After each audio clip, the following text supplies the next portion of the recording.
Alrighty, then. Nice. Welcome to... What was that? It's like, that's a good beginning of the podcast. Yeah. Welcome to We Can't Code, So We Criticize, a podcast where we talk about... No. Mike, come on. Let's get some more, action that... You gotta... Come on. You gotta sell it. Really sell me on this. Sell it? Alright.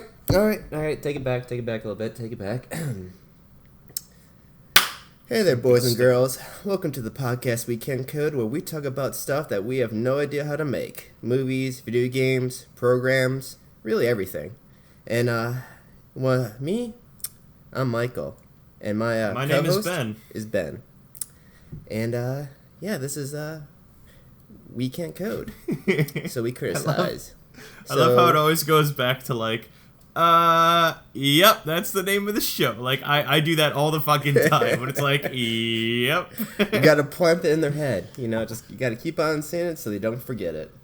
Mm-hmm. And as usual, how we start this podcast off is how our week went. And I believe last time I started that off. So, Ben, how was your week? It's fucking shit. This is a good entrance. Yeah, that's a good one. No, I slept on my back wrong or something. Mike, we've been hanging out and playing games for the last 3 days in a row, and I haven't even mentioned this. I was incapacitated immobilized on Wednesday.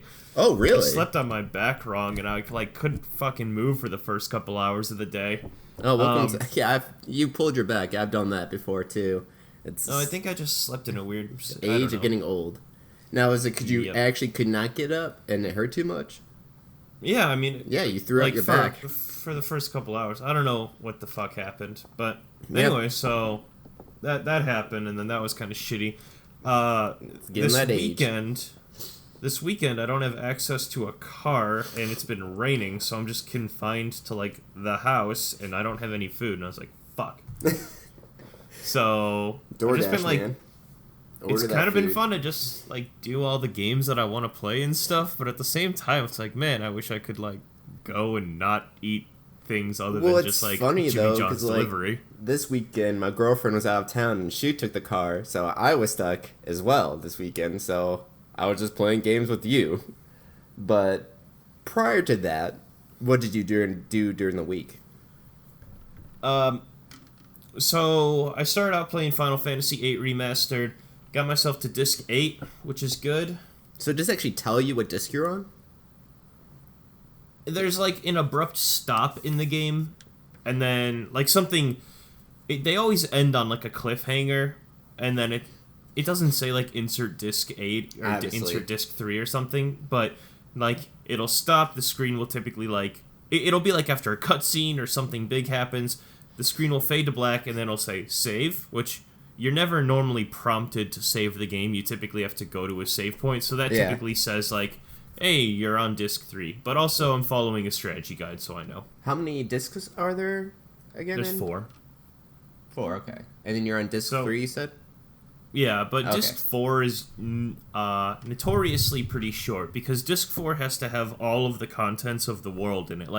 By the time you get to disc 4, you're supposed to be able to go to any place and fly around the world and go to any town. So a lot of the content on disc 4 is typically not as long as the first disc, because the first disc you're limited to only a few areas, so it can give a lot more story and plot into that.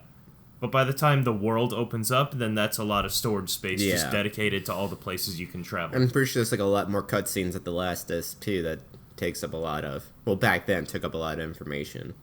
Yeah, the CD. So I would probably say I'm 75% of the way done. But then if you're going into not subplot, but side quests, then I've probably still got a little bit to go. I'm following that strategy guide, so I've gotten the Chocobo quest thing on lockdown. I've gotten a ton of. I'm only missing 3 GFs, three Guardians, the summons. Oh, nice. Yeah. Let's see. My guys are pretty well leveled up, all that. It's all pretty good. So we're getting along.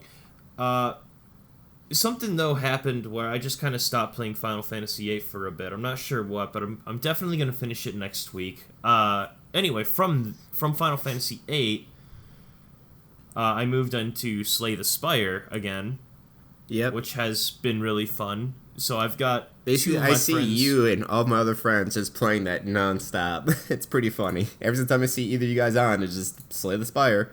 Well, it's funny too because it doesn't say Slay the Spire. It just says like what floor you're on. So it doesn't really say you're playing this game. It's like Ben or Sam is on floor 12 or 11 or 6. I'm like, oh, Slay the Spire. Mm-hmm. But let's see. This week I put in what looks like 10 hours or so into that game. So a good chunk of time. An extra I've got 40 hours. So it's like, quite a bit more than what I've previously played. That game's been good because, yeah, as Mike was saying, we've got 2 friends that bought the game from our podcast. They were hearing about it and they're like, okay, whatever, fuck it. So then they decided to pick it up. And we've been on Discord kind of chatting and enjoying ourselves. And it's been good.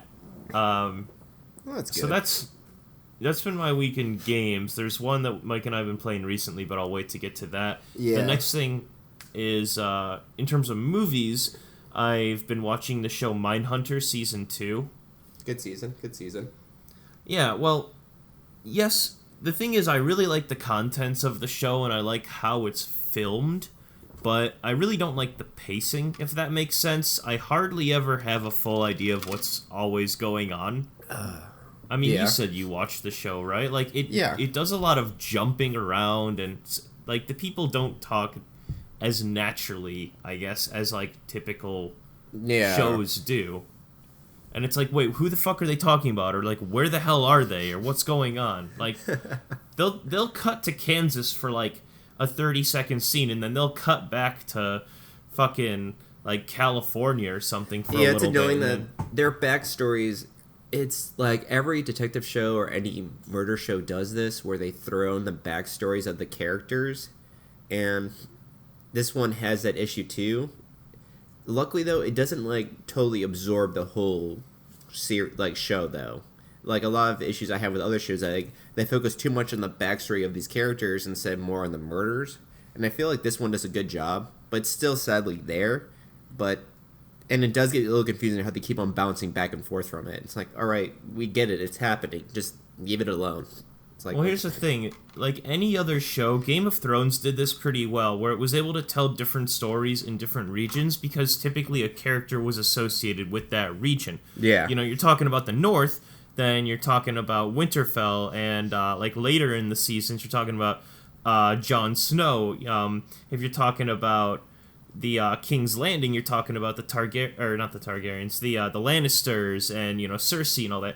The issue with Mindhunter is that the places or the main characters move in like every single scene from like Kentucky to Kansas to California and everything, and so it's really hard to fucking follow along because you don't have that character to lock into. Like, wait, what serial killer are they talking about, or what are they doing here? Like, it's hard to understand what all is going on because the characters jump around so much. Yeah. And you don't really have that there's not like a character based in a specific location that like anchors that plot. That's the problem that I have. Other than that though, David Fincher, I mean, that's just his style. Like he's always been kind of like ambiguous with his storytelling. Like Fight Club, for the most part, was like, it had that twist ending in it. David Fincher also did The Social Network, which was like a very... It was a lot easier to follow than anything else he's done, but it was like a lot of very quick-witted, fast talking, and that's kind of how Mindhunter is, where like it doesn't sound like a normal conversation that people have, They're all like very composed, and they're all very monotone. But I don't know. Sorry, that was a bit of a rant. That's all good. I mean, dude, I rant all the fucking time. Yeah, like it's a good show. It's just like it doesn't...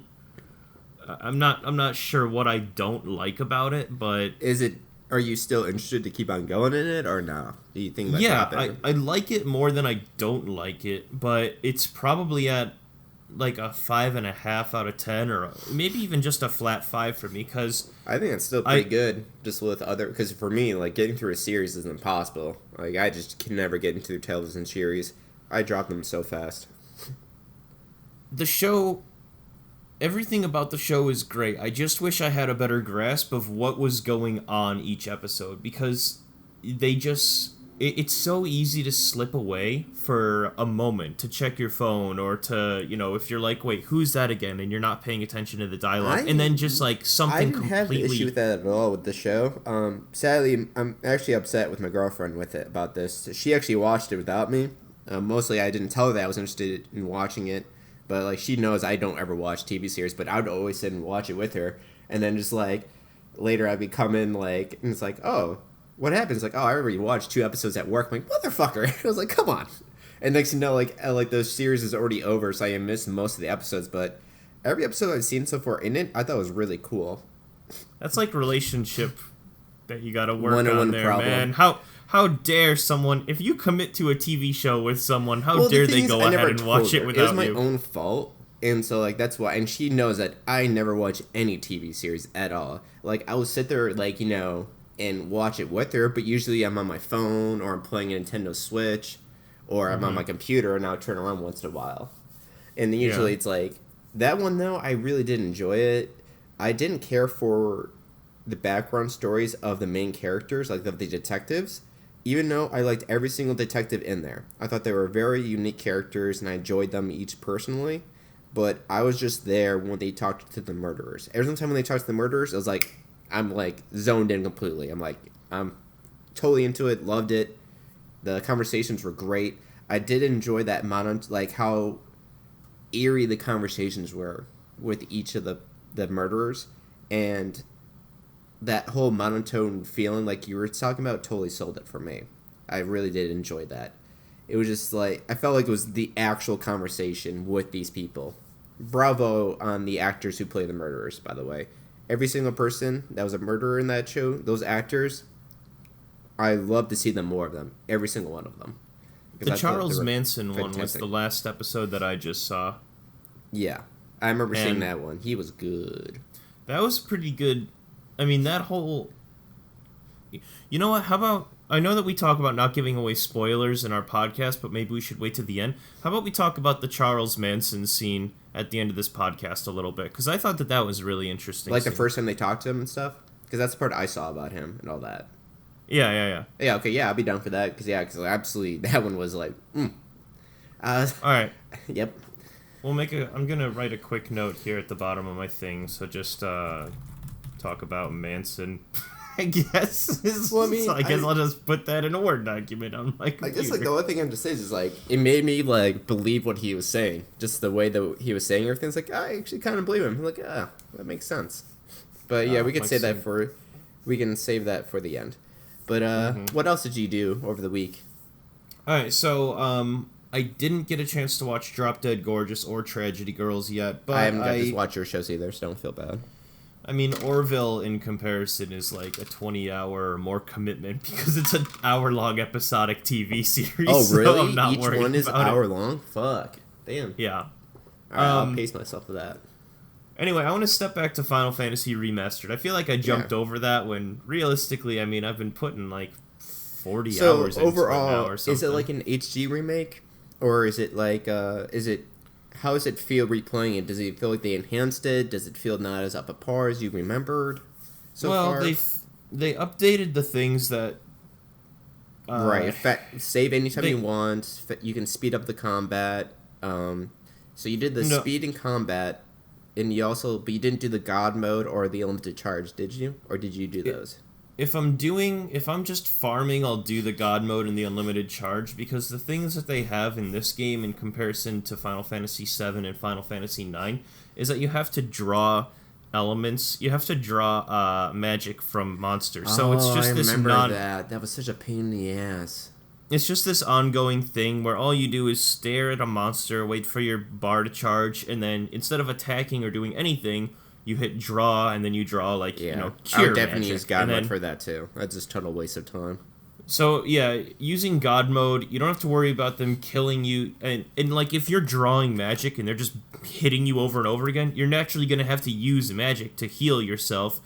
And then the whole process is basically redundant. So, I use God mode for that. Another thing I use God mode for is there's a junctioning system where when you equip summons to each character, it changes their stats. Specifically, their health is the thing that I'm going to be talking about. So let's say without anything equipped, they have 500 health. Mm-hmm. But once you equip some summons, then they have 5,000 health. Well, are you going to bring a character into combat with 500 health when they could have 5,000? Fuck no. So basically, whenever it forces you to pick other characters to put in your group and you junction summons to them, then they're like hanging on by a thread. They've got like 0 health out of their entire health bar. So I've started to be a bit more flexible with how I'm playing the game. Yeah, because this is bullshit. That's straight up BS right there. Yeah, and unless you're carrying a bunch of tents which heal your character, or you have a bunch of potions that you're just like, whenever you switch a summon, these characters, they don't go to full health, or they don't go to a percentage of their health. They stay at the health that they were just at. You know, that's another reason why I remember stopped playing those Final Fantasy games, because, like, is that they forced you sometimes to use players, and then you lose other players, and then you're leveling up those characters, and then you get a new character with no level ups, no items, no nothing. It's like, well, fuck, I wasn't even focusing on this person. I'm just fucked now. Yeah, so the problem, once again, is that you can't... you can move your draws around from, like, if you have 100 cure on one guy and you want to play with another person, you have to junction exchange your summons, you've got to junction exchange your magic, you've got to junction exchange their setup. And that can be really frustrating. But then also, once again, this health issue where whenever you change characters, whether the game forces you to or whether you're just trying to level that character up, they start with basically no health. So there's certain times when I say God mode is acceptable. I don't like to use it on any bosses. Like, that's right. What the fuck is the challenge when you're just playing God mode on all the bosses? But if I'm farming, God mode is okay. Right, because like, what's the point? You know you're not going to die. You already save, and there's no real potential issue. So you're just saving time. The consequences are massive. The pros are massive, and the cons are minuscule, basically. There's no reason not to use God mode when all you're doing is just draw, stealing magic from this enemy. Right. So I don't use it when I'm farming. I don't use it when I'm farming magic. And then whenever I junction characters, I always make sure to use God mode on the first combat so that they heal all the way up, and then how is that I turn it off from there. Do you just hit like pause and then you just can turn it on anytime?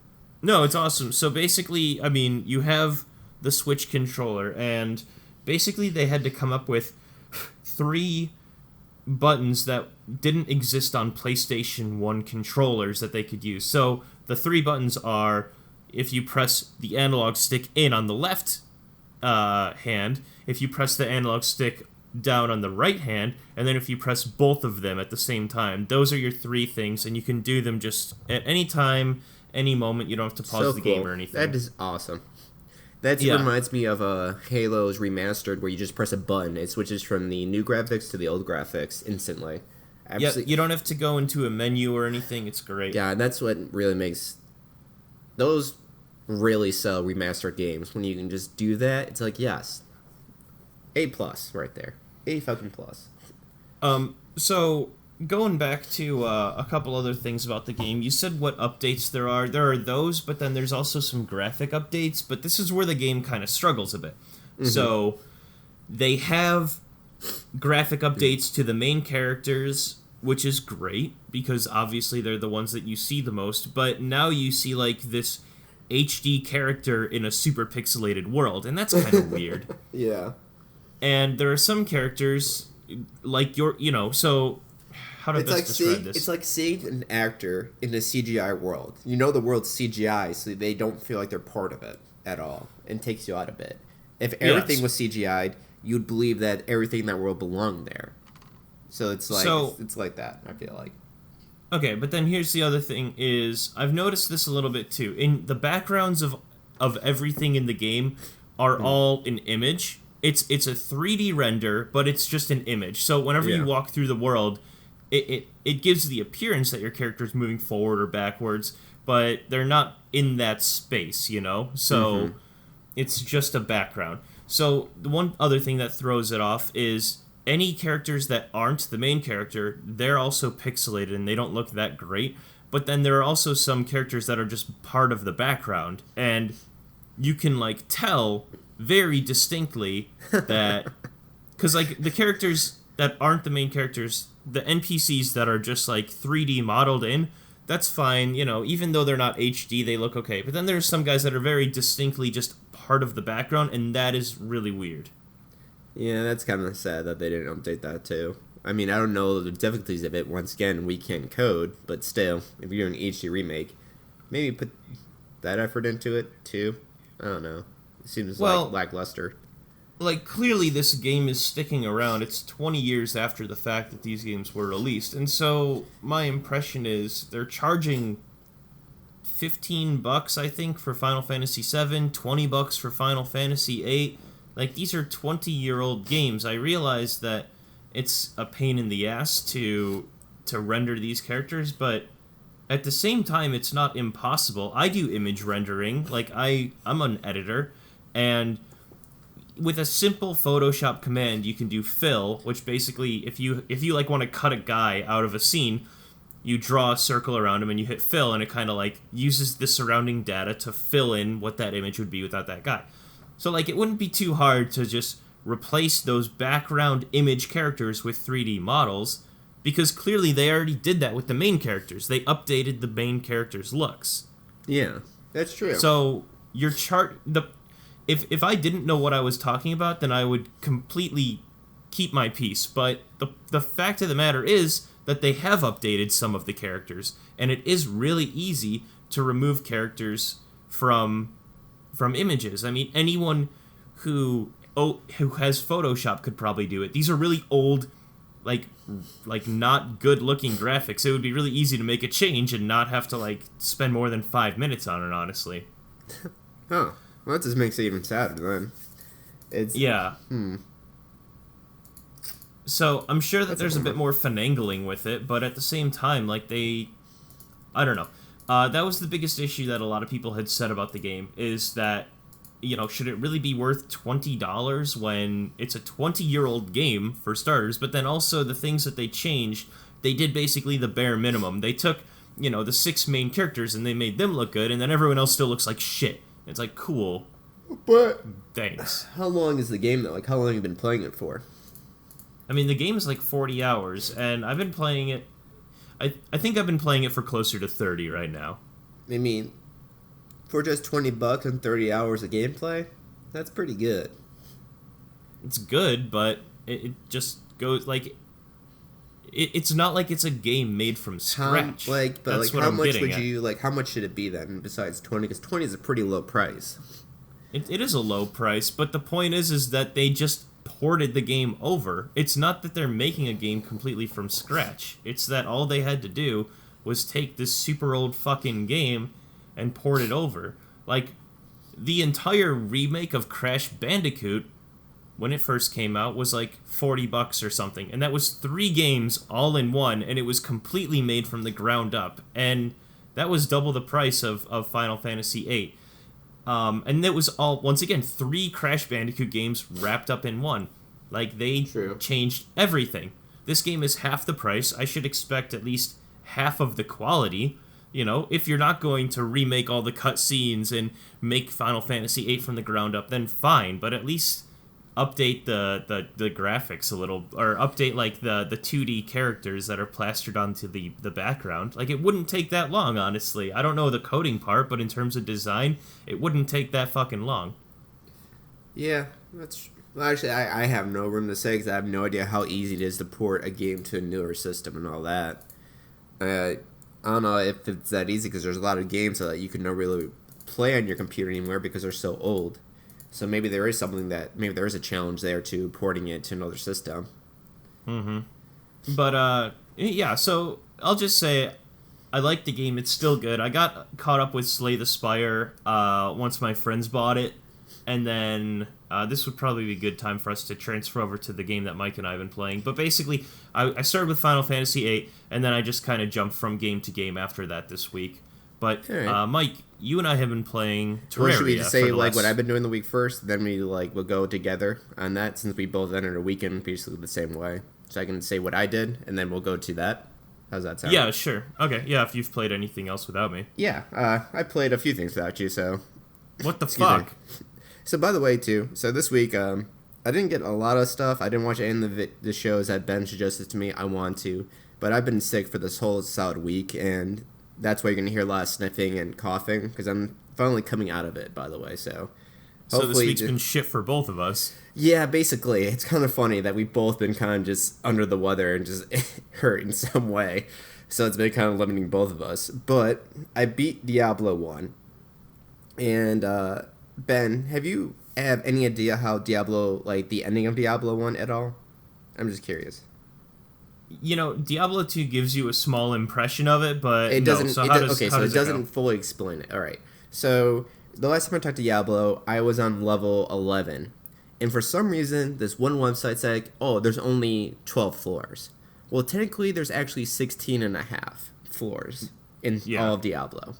I was like, okay. Which I'm not complaining, because I still enjoy the game great. So, level 14 and 15, especially 15, ramps the fuck up on difficulty. Level 14 has fucking creatures that are immune to everything, and just swing like a motherfucker, and they're in open areas. Like as I said before in the last podcast, my strategy always was, all right, find a doorway and fun them in the doorway because only one of them can hit me at a time. No issue, just destroying them, always blocking their attacks. But in the last levels from 14 and up, it's all open area to fight them in. And in Diablo 1, and it's also in Diablo 2, if the enemy attacks you and hits you, or you block, you cannot attack at all. So you cannot dish any amount of damage. So if you get surrounded, if they're all hitting on you, and you cannot do anything then. You are literally fucked. Even if you're blocking majority of them, they're going to eventually hit you, and they'll just bring you down instantly. I'm like, okay, so when you reach level 14 and up, you start to learn how to kite. Just like you have to move, hit them, move, hit them, move, hit them, and make a train. And make sure you do not get surrounded. Maybe like hug a wall so you can at least get like 3 of them, and like they try. It's just like, it gets insane. But in level 15, it gets even crazier. Because level 15 is filled with fucking straight up herpes, like succubuses.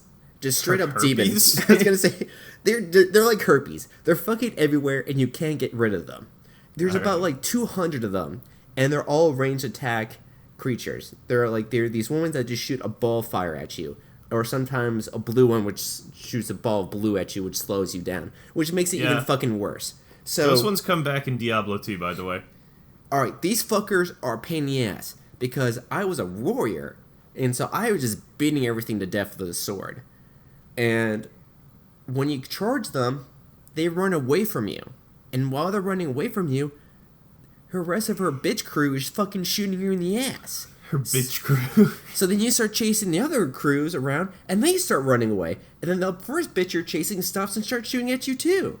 So there's no way to kill them if you have a fucking sword or any melee weapon at all. So what I decided to do is, fuck it, I'm skipping this level. So I started running around this whole entire level, trying to find the exit. There is no fucking exit at all. And I had like 200 of them chasing me, just shooting at me constantly. And I was so happy I had high dexterity and like a shield that blocked like 85% of the time. Because my god, it was nuts. I'm surprised, like, if this was the original, like, PC I was playing on and playing Diablo, like, when it came out, it would crash my fucking computer. That's how much shit was going on my screen. And what's even more frustrating was that there is no stairways at level 15. I'm like, what the fuck's going on? I died so many times trying to find out, like, okay, maybe not, maybe like 4 times. Until I finally... 4 whole times! Well, I never died before. And so I'm like, what the fuck? And by the way, when you die in Diablo, it's over. You have to load your last save. I'm like, alright. But you can save any time, and where you save, you end up exactly where you're at. Even if you're in the dungeon, you stay in the dungeon where you're at. But, so... Which I absolutely loved. It was great. So if I ever need to do something on the side, like if I need to eat dinner, help out with the girlfriend or whatever, I could save and just walk away. So I finally found a fucking scepter.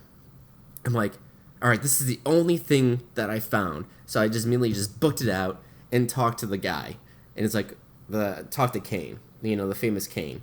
And he was like, oh, blah, blah, blah. This person is he's trying to sacrifice a kid. By the way, this kid isn't the king's son. It's a different kid. He's trying to sacrifice him to Diablo.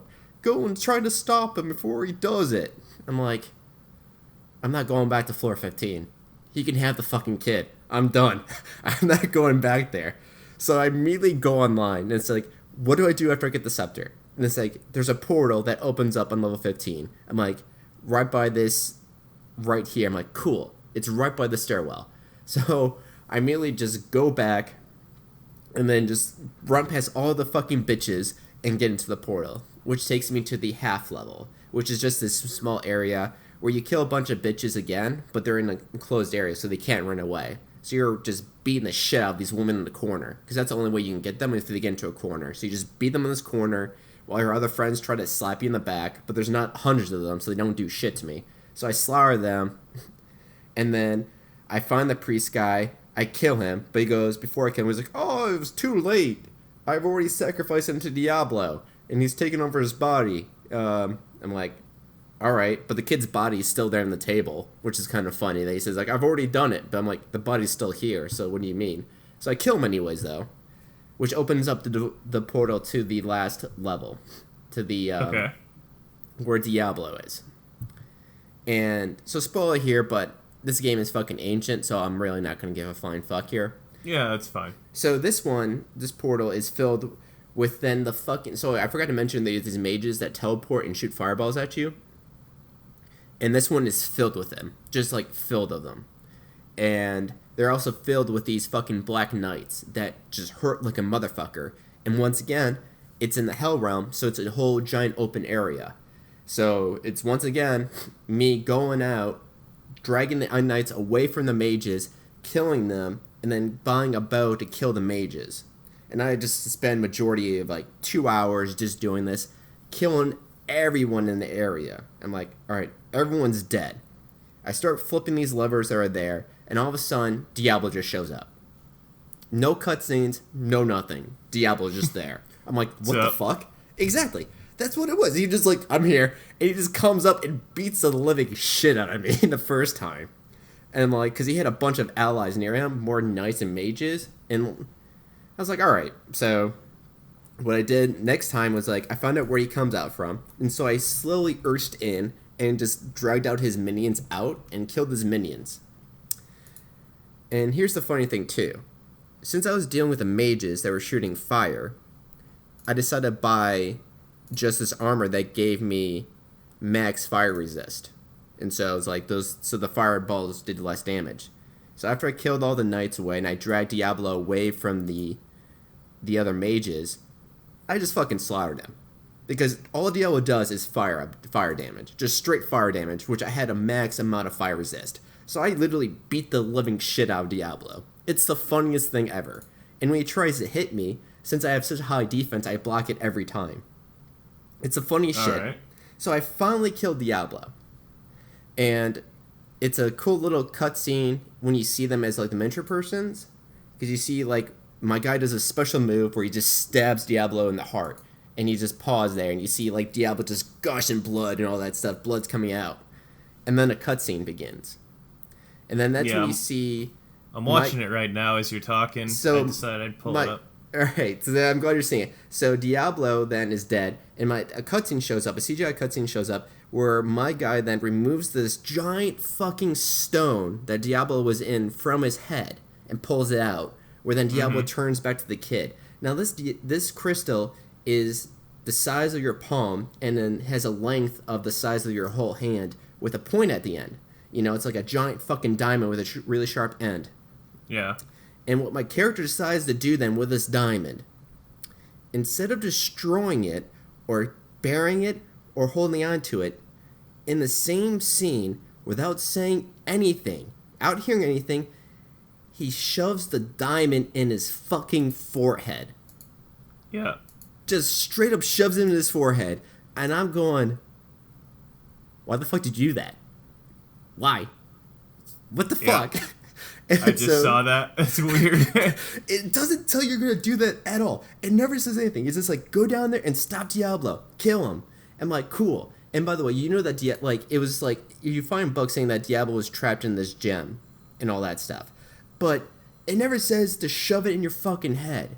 And so then it goes saying, like, you know, the Diablo is now held, you know, within the hero or you, but he's always feeling that he's clawing out. So you decide to head east to go and find answers as Diablo is constantly trying to crawl his way out. And it says the end. And I'm just thinking to myself, what about the king and his dead army? Nothing about that at all. There was no like dead king that shows up that I fought and killed to save the town. So I'm like, so there's no dead king. And that motherfucking goat man lied to me.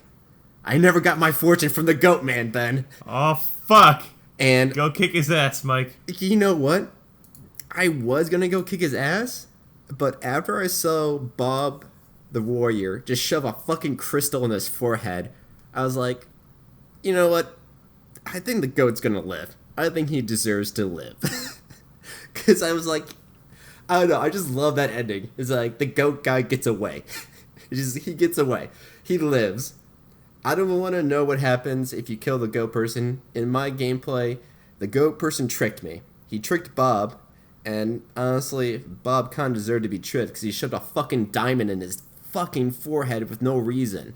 I was like, it doesn't even say why he did that. Diablo's already trapped in the stone. Why would you have to shove it in your forehead?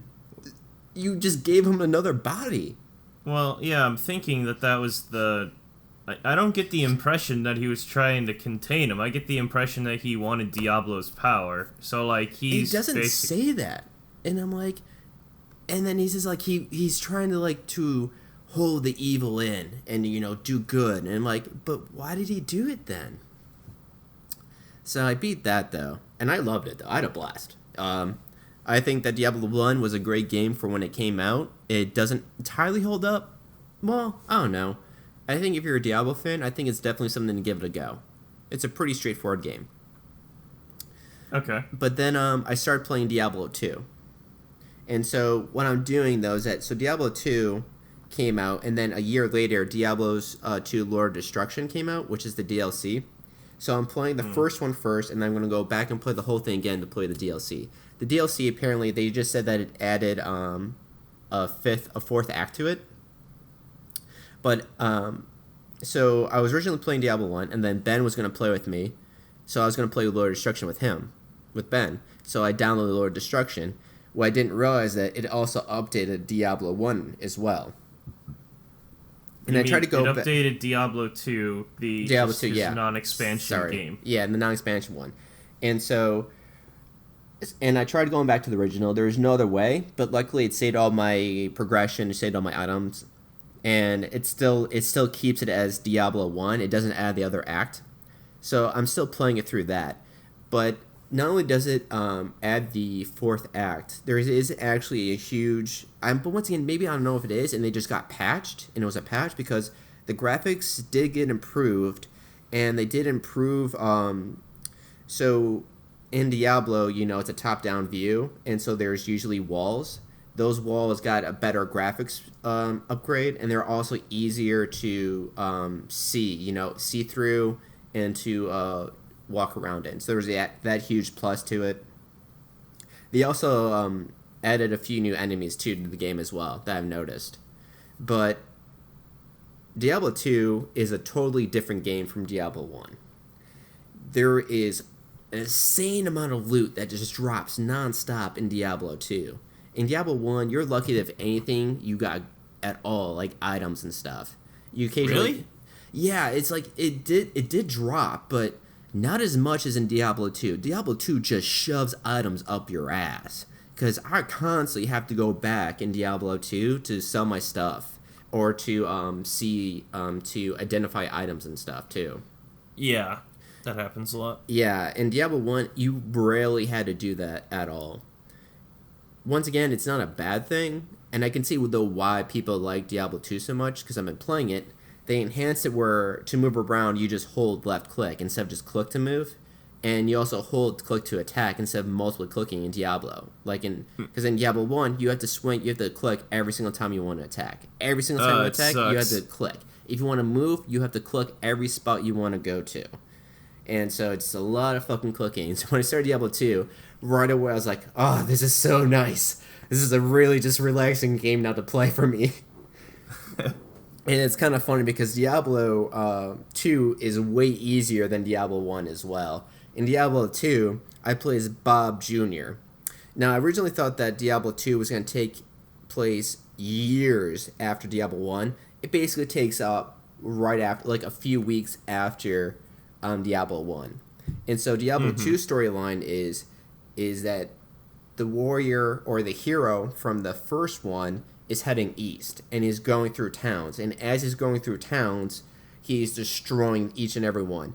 Not on purpose, it's just as Diablo is inside of releasing demons and destruction all around him wherever the hero goes. And for some reason, there's answers in the east to contain Diablo. Your hero comes in to kill him, to kill the hero that has Diablo in him. And because you actually go back to the original town, and luckily that fucking little gimp is dead, and I have his leg now. I took his leg from his body. And also when you go to his body, when you open it up, the leg comes out and a shit ton of gold comes out too. So I feel like justified that I got all my money back from him, which makes me feel pretty good. Did he take your money before or what? Yeah, so he's a shop person, but he only carries one item, and it's usually really fucking expensive, and it's supposed to be good, but it's never ever good. And to see the item, you have to pay him 50 gold to see whatever he has. And even if you just talk to him, give him the 50 gold and saw it, if you just end the conversation and re-talk to him, you have to repay him 50 gold again, too. And it's still the same item. It would change occasionally. Dang. So I felt like, all right. It was a really funny experience to watch. As soon as you open the body, gold constantly keeps up spewing out of the body and landing around it. And it was a really funny moment just because of just playing Diablo 1. Because it's just a joke saying, oh, here's all the gold you gave this fucker that you never got to use at all. Here's all your money back. Which I thought was a pretty funny inside joke from the developers and all that stuff from people who played the first one. Mm-hmm. You don't see anyone else, really. I think one of the bodies located was like the hobo. But Kane's still alive. Kane was still alive, and he was in a cage. You release him. Because when you come back to the town, it is riddled with monsters and demons and all that stuff. And I always thought that it was just because, well, yeah, because they're here because I never killed the old king. So the army just came on electricity and burned the town down. But apparently they held a party after the guy killed Diablo, and just the guy chilled around there for weeks. And then the demons came after he left. I'm like, well, that's weird. I thought it'd make more sense that, I thought it'd be a lot funnier if they just said, like, Kane's like, yeah, so he didn't really actually kill the skeleton king or the king that was taking over the church, and he just left randomly. So since he was gone, the king just killed everyone. So I just thought that was I just thought that was a very funny thing at the end of Diablo 1, because you still see that quest, by the way. When you get the quest to kill Diablo, that original quest is still in your book. Because when you do the other quests that you get in the game, they go away once you do them. So that quest of saying kill the old king and save the town was still there. Even at the very last moment. So I have no idea. Because because every level I go to, I explore every ounce of every level, and I kill everything at every single level. Except for level 15 with all the bitches and the bitch crew. It's like, no. I couldn't kill anyone there. Even if I brought a bow, there's too many of them to stand in one hit area to kill one. It was just a no. So only level 15 survived my wrath. I think I didn't even kill a single enemy on level 15, which is pretty funny in Diablo 1. Okay. But dang. Diablo 2 shows a lot of improvement from Diablo 1. You can really see them trying to make it better. And what I've also appreciated more is I can see the changes that they made in Diablo 3, and because there's a lot of things that you have in Diablo 3 that aren't in Diablo 2, like automatic gold pickup, or just like things that pick up gold for you, and other things as well. Because like you still have to buy town portal things, even though they cost nothing. They cost $80 to buy, and they take up inventory too. So and in Diablo 3, you don't need one at all, which makes total sense. You just have to stand there and just make a portal. And I feel like that's a definitely way more balanced system instead of just wasting your time. Because gold, once again, means absolutely nothing in Diablo at all. That's when I learned, after playing Diablo 2, because I played Diablo 3, that gold has no value in Diablo series, because you have so much fucking gold. It is the funniest thing ever on how much fucking gold you always get and how meaningless it feels a lot of the times. Mm-hmm. But, that's just how it's always been, though, is like you always have a ton of gold. That's just so okay, well. I'll have to walk myself back on that. Because in the first one, there is the healer guy sells potions that raises your strength and dexterity, and they cost a lot of money. And in Diablo 2, there's the gambling feature from one of the merchants where you can gamble to buy an item, and then that item usually is really good. Because I bought like a weapon from him, and it's my main weapon now because it was fucking great as hell, which is a mace. And my main, like with Diablo 2, they add so much fucking more to the game too. Like that's not even in Diablo 3, but I can understand why it's not. So like there's masteries of weapons. Now, Ben, are there mastery weapons for every single class, or is that just for the barbarian? I'm a little confused. Mastery? So yeah, like you can put a point in mace, you can put a point in swords and stuff, and so you can like do more damage with that weapon if you're using that specific. I guess that's just barbarian. Okay, yeah, because okay, that makes more sense then. Okay, cool. Because so I'm focusing on mace because it's really funny hitting them with a club because of the sound it makes, and it's just like their death animations just fit so well with it. It makes me laugh every single time. I mean, Ben's heard me playing Diablo 2, and I'm always laughing my ass off when I go into like a little village of evil creatures and I start beating the shit out of them. I'm just laughing my head off. It always makes a very like good, just resonating thud. Yeah. Especially the goblins are my favorite ones to kill because they're usually when they die, they fucking flip in the air too. So you just see this giant barbarian just beating the shit out of them. Mm-hmm. But yeah, it's awesome. It's fun. I'm enjoying it. I'm annoyed that when you do like this one person's quest, she's like, "Oh, let me give you the ability to restat yourself." And I was like, "Oh, cool! I can do this any time I want." So I did it once. And then I found out, oh, you can only do it once. That would have been good to know before I did that. But I'm still rocking the character. And I was like, that's kind of bullshit, I feel like. That should have been given a bit more of a warning before I clicked on it. It's like, hey, you can only do this once. Just give me a heads up. And it doesn't say that. I was like, oh, okay. But I'm like, whatever. I'm just focusing on Mace. And like, my main goal is to be the same character. Because it's Bob Jr. Even though it doesn't make any sense because it's only a few weeks afterwards, I'm just wanting him to be just basically just beating everyone to death with his mace. Just going in there and just whacking every single enemy. That's my main goal for this character. And then when I replay it, the DLC, I'm going to go as a sorcerer. Because I really want to try something completely different and see how the magic is and all that stuff. And I'm almost done with the first act of Diablo 1.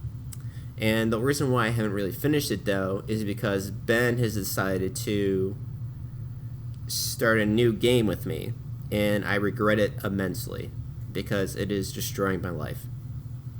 I feel like. Yeah, we're playing Terraria right now, and it's good. Like, how long have we been playing since, like, these past 3 days? I mean, I can check. It shows on, whatever, on Steam. So, let's see. Recently played Terraria. I've played 11 hours, so it's quite a big chunk of time. Oh, yeah. Quite a big chunk of time. Ben, that's most of my games. I usually only have up to 7 to 8 hours of gameplay. We destroyed that in a game that we had played a bunch of times beforehand. This game is... Yeah. I'm so glad we started up, though, because it's so much fun, and... it's been a while since we actually played a game where we just constantly played the whole entire fucking day.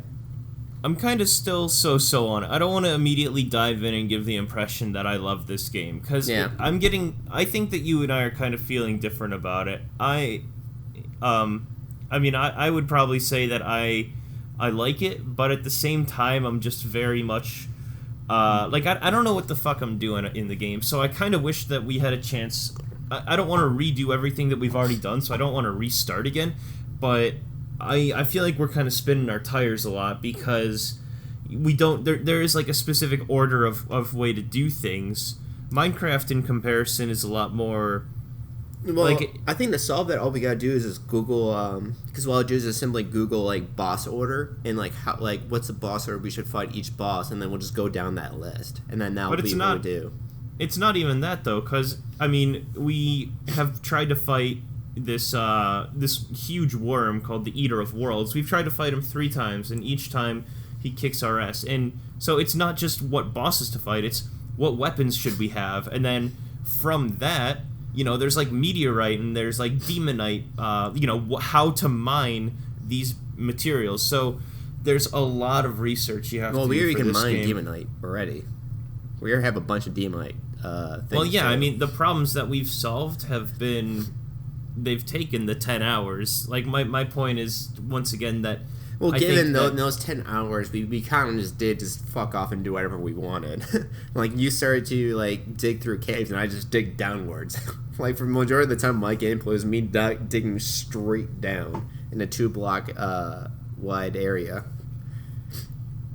Yeah, I mean, I appreciate the game. I just wish that we did a little bit more research. I'm enjoying it. I think we're like one more shadow scale away from making the demonite pickaxe, which all we gotta do is kill that eyeball one more time, which we already made the summoning thing for it, so we just summon him and just kill him. Yeah, I like it, but I just wish that we did a little bit more research. That's all that it comes down to. Yeah, I feel like... Just because I don't really know what to do next. Which we can start doing all that stuff. Be a fun thing, because... I don't know. It's fun to, especially since we just got to the point where, like, we're sharing everything, so it's like, cool, we'll just get on it and just get all this new equipment. I don't know. It's just fun to explore, and it's always fun to find a new chest and all that stuff and find minerals. It's fun to lose yourself into it, especially since dying doesn't have, like, the biggest consequences, especially now since because you'd only lose money in the game. So, I don't know, but even though, like, Ben's saying that he's having struggle with the game, we did just put 11 hours in straight 2 days, which is awesome. Yeah, it's good. And the other thing, too, is I guess I'm still kind of... I'm not saying that one is better than the other, Minecraft, Terraria, 7 Days to Die, even. Like, they all have their different pros and cons. Yeah. I really like how combat in this game is a lot more emphasized, though. That's the one thing I really appreciate. I like the... I don't know, it's, I like everything about it so far. The combat's good. I like the creatures in it, too, because they're very unique and different from anything I've ever played so far. And it's always cool to find something new in the game. I'm always just have that enjoyment of finding something cool. Well, I'm really excited to get into late game, because it sounds like this guy has just stayed and worked on this game as much as the people... Because I know that we had to make a beanstalk in the game so we can get to the cloud level. Well, I think there's the cloud level, the space level, the beanstalk level I think might be different from the cloud level. And then we still have to get better equipment so we can traverse the hell universe, the hell world. And then we have to, there's also the desert underground area there, because, like, in that desert, there's a whole desert biome, what's that word I'm looking for, desert biome. And there's that giant fucking sinkhole that we need to go down to still and explore that. And, there's just shit things that we still gotta do. Yeah. I mean, he's been adding stuff into the game for years, and it's like, if you haven't played Minecraft for the last 8 years, you're missing out on, like, the end. You're missing out on, pistons and magic and enchanting and armor workbenches. I mean, villages and the adventure pack. Like, there's so many things that have been added. And so I think that I'm really excited to see, in comparison, I've stuck relatively, I've maintained what Minecraft has been doing. I've been checking up on them and seeing what updates have been with them. But Terraria is just like brand new territory for me. Yeah, and so me I'm too very as well. excited to see what's going on with that. And we even we put a good chunk of time in it beforehand, and I still don't remember anything at all about the game, like nothing, which is pretty interesting for how much I played that thing before. Because I think I had like 30 hours of gameplay in that, and yet it's just weird. But yes, that's what we've been playing straight up this weekend only, and like we were going to do the podcast actually yesterday, but then we just kept on playing Terraria, which I thought was the funniest thing ever. Yeah, we had a pretty good binge day yesterday. I liked that. It was good. But anyway, leads to our next topic, honestly, which is perfect. So we binged that game 2 days in a row, and our top 5 is top 5 games that we like to, or we binged, I guess. Yeah, top 5 binge games. So there was 2 ways to look at this, and Mike, I'm sure that you and I picked the same way. But before I even started my list, the 2 ways that I could see it as: does that mean that the game is inherently a long game, or does that mean that basically you started and finished the game all in one run? It's just something that you played for a long time for a single amount of time. Like, binging is when you play something a short amount of times in a short period. Sure, but what I'm saying is, like, you and I, back when we were in high school, Uncharted 2 came out, and we just played that game from start to finish in one sitting. It took 6 hours, but technically we binged that game. Now, yeah, that is a binge. Yeah, so like 6 hours, though, in comparison to all the other games on my list, is like no time at all. But so I guess the way that I looked at it was I said, what games have I come back to over and over that I can just kind of, from morning till night just play this game through? And that's how I made my list. But the other way to look at it, too, is just like, what are some games that you started and you were just like, I can't stop? Yeah, exactly. And then so maybe you only played both. it once. Mine is both of those, so. Okay. Yeah. Mike, I'm not sure who started last time, but why don't you start? All right, yeah, because you did start actually last time. So, starting from number 5. My number 5 is Resident Evil Series 5 and 6, the Horde mode. Now, there was a time where I was not a fan of Resident Evil at all. And then our good friend, Nurse Tyler, showed me Resident Evil and how much fun it could be. And he first showed me playing Resident Evil 5 through the co-op mode, which we fucking... So, actually, it's not only the horror mode, but also story mode, too, which we fucking demolished and just played... I just remember playing solid nights through, playing this game, and falling more and more love with the love of Resident Evil. And then, after we beat that, he showed me the Horde mode. And the Horde mode is where you just keep on finding onslaughts of zombies non-stop. And then you have to also keep the time going. And to do that, you have to either find time capsules around the map or do close encounter hits on, like, do one-hit kills on zombies with melee. And we did that for 5 and 6. And I can count countless times just staying up, countless hours just doing that over and over and over again. And just sitting through, like, when Resident Evil 6 came out, me and Tyler just both sat through that game and destroyed that one together, too, as well. It was just, oof. It's what got me into Resident Evil. And once again, I do apologize just because I'm sick and still coming off of it, so it's like, I feel embarrassed about it. But, it just, Resident Evil, those 2 games and those bench times really just is what got me into the series, and I have every other single one on Steam already, and just playing through 7. 7 is a good addition to the Resident Evil series.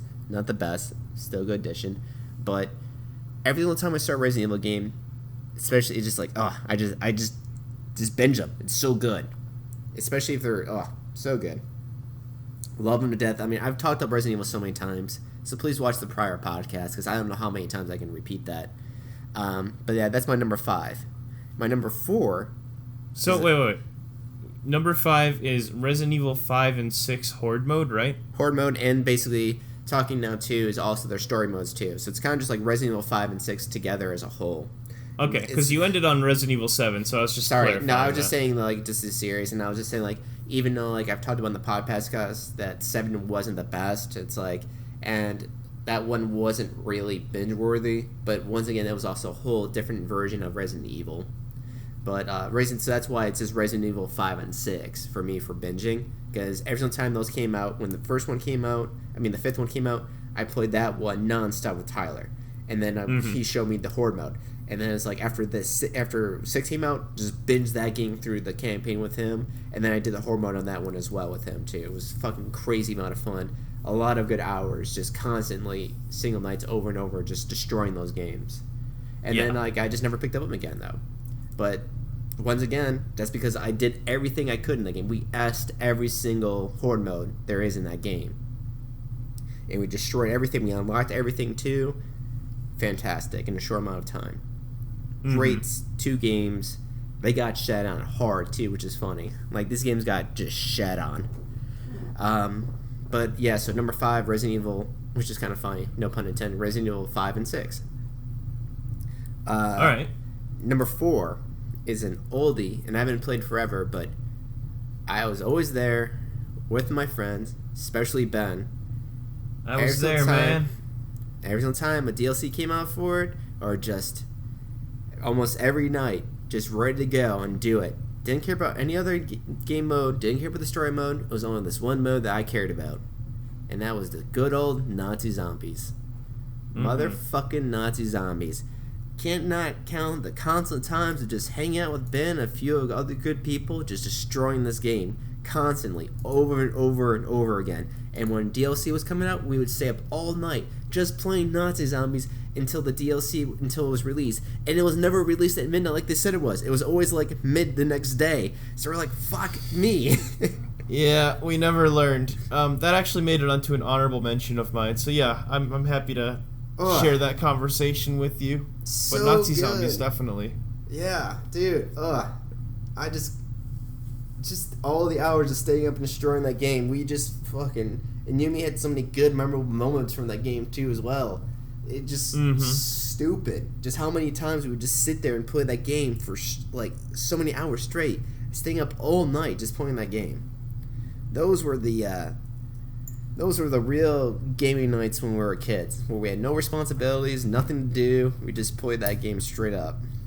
It was good. No, it's definitely a good addition to the binge game, because we played. I would love to see how many hours I've put into those games. I wish that there was a counter or something, but I don't think there's ever gonna be. No. But I mean, so good. They like dictated basically what we played for years. Oh yeah, that was a good solid, I think, 2 years in high school was just playing that game. So what do you want to do? Nazi zombies? Yep, Nazi zombies. Just gone. And once we started up, we didn't stop. We just kept on going. Yeah. That's my number 4 is Nazi zombies, and I think Ben might disagree with my system for number 3, but I kind of combined 2 games together because to me they're pretty much exactly the exact same game to me almost, and I just had to say so they're exactly equal on the number 3 spot. I didn't want to put any of them on the honorable mention because I felt like they both deserve to be here. And I think if anyone's played both of them, I think they would also agree with me too. And my number 3 is Sid Meier's Civilizations number 5 and Total War Shogun 2. These games are both games where you have to basically take over everything, like a continent. Total War Shogun 2, you only had to take over all over Japan. Usually a Total War game, you had to take over like the whole fucking Europe thing, which would take fucking forever. And Sid Meier's Civilizations 5, everyone's who's played it. It's a much... Civilizations 5, it's not as bad. But both of these games, I've spent countless hours in both of these fucking games. And it's that classic joke. Like, Civilization had this joke, it's like, oh, one more turn, like 5 hours later, fuck. And I had that it's the exact same moment I had with Total War Shogun 2. And so Total War is turn-based as well? Yeah, it's turn-based, except when you do combat. When you do combat, it becomes a real-time strategy game. And if you want to, you can skip it, but the computer sucks at controlling your soldiers, so it's always better to do the combat yourself. So it's honestly, that's the only thing that's different, is that when you do the combat, and is this that Civilization 5 is not real time, it doesn't go into like a real time strategy in the battlefield. It just, it's like, oh, you do 12 damage when you attack or something. Whereas in the Total War games, you actually go into the world. But basically everything else inside of it is exactly the same. There's diplomacy, there's trade, trading with people, setting trade routes, converting other people to your side, and there's just multiple different ways on how to go about doing it. And I always felt like they were pretty similar games. They just each had their own kind of unique taste, but they were so close to me that I felt like they both deserved to be on there. Just because I've spent every time if I started either one of those, I'd spent countless hours playing them, just nonstop. It's one of when I was coming up with this list, it was kind of hard for me to actually think of games I've actually binged, especially nowadays. Just being an adult, where I don't have that luxury anymore to just sit and play a game.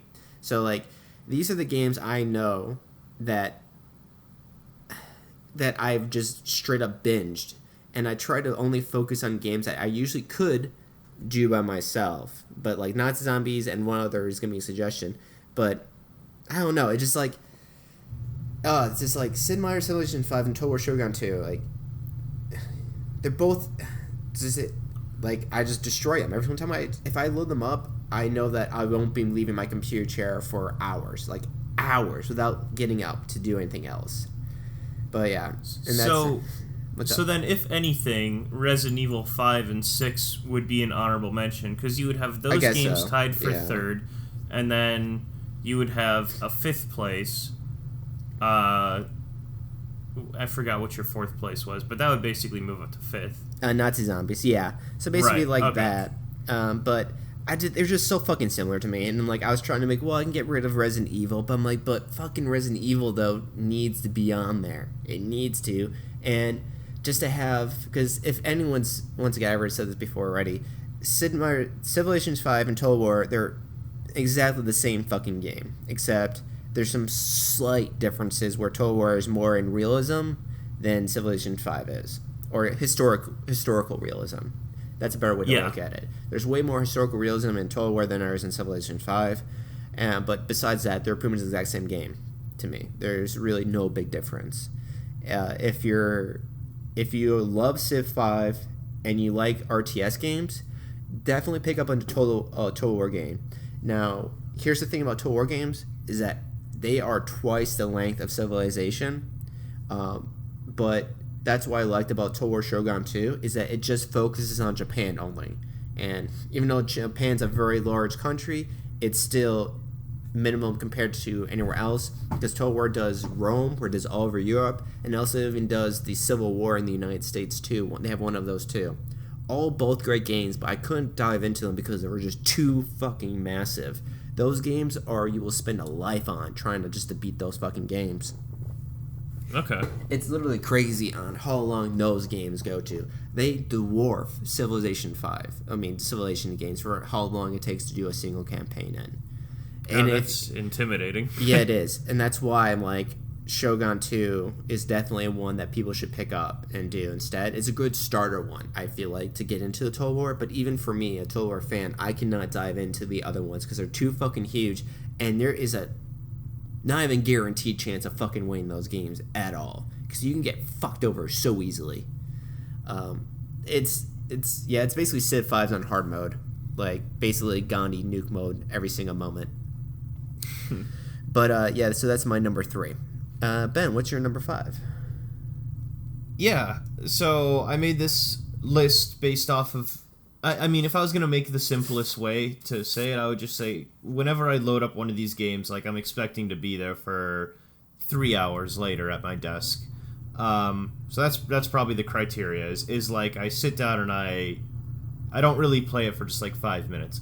The point at number 5, my number 5 place is Binding of Isaac Rebirth.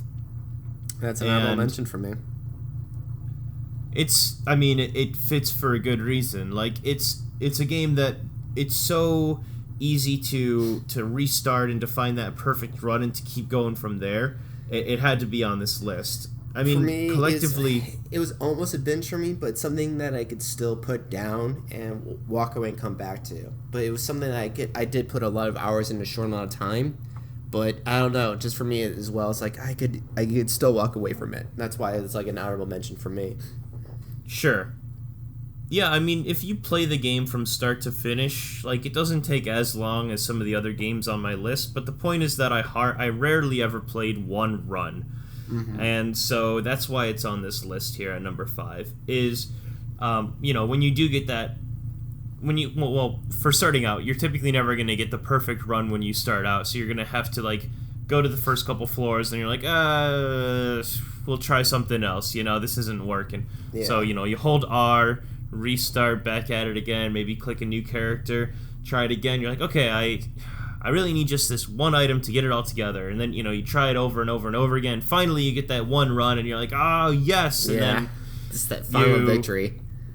And then you end up, like, whatever you're trying to accomplish, like, if you're trying to do, like, one secret ending versus another, and, like, you accidentally don't get the right item or something. It's like, it's either you destroy through it, or you just barely scrape by it by, like, your teeth, It's either those two options. There's no middle ground with Binding of Isaac. I felt like when I played the game. It's either I just, like, ran through with no issues and just demolished everything, or I just scraped right by. See, that's the thing, is that this game does come down to skill. I mean, I've been playing Slay the Spire, and there's a lot of skill with that game as well, but because it's a deck building, like, there are some turns that you just simply can't attack, or some turns or some hits that you just can't defend. Yeah. No matter what you do, there's no way that you can possibly dodge an attack, or, like, hit that guy for one more health to kill him. In Binding of Isaac, though, it is a game where, at the very end of the day, you are always doing damage. You can always do damage. You can always maneuver and, like, dodge. So to me, it got to the point where I was able to just. I mean, I don't think that there was a time where I couldn't win, or at least I couldn't get to, like, the first secret boss. Like, if you go to heaven or if you go to hell, basically. But like after you fight Mom and after you fight the heart, like, I don't think there was I got to the point where I don't think that there was a time where I ever couldn't at least get to heaven or hell. So, I mean, it does take a bit more skill than luck. That's why I never picked up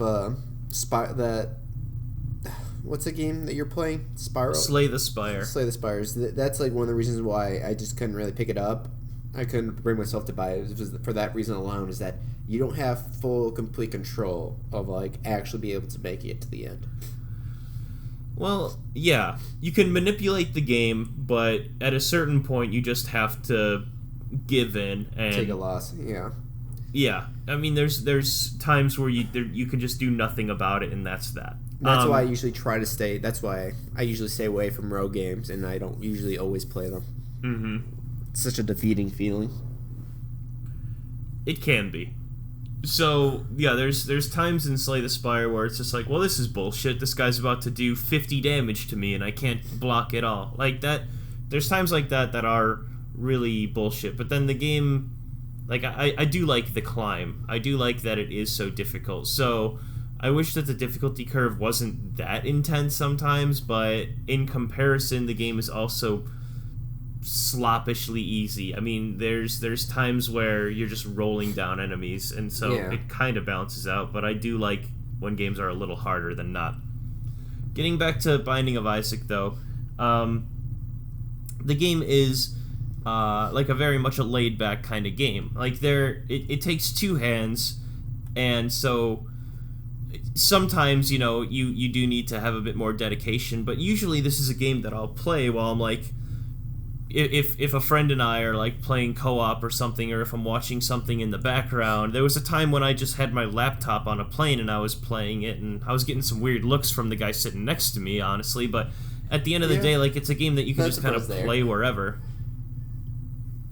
So that's basically Binding of Isaac Rebirth for me, is that I've put so many hours into this game. You can play it anywhere, and it honestly, it just fits the description of, like, I can just play this game for hours if I wanted to, and I wouldn't be tired by it at all, because a lot of the fun is the luck.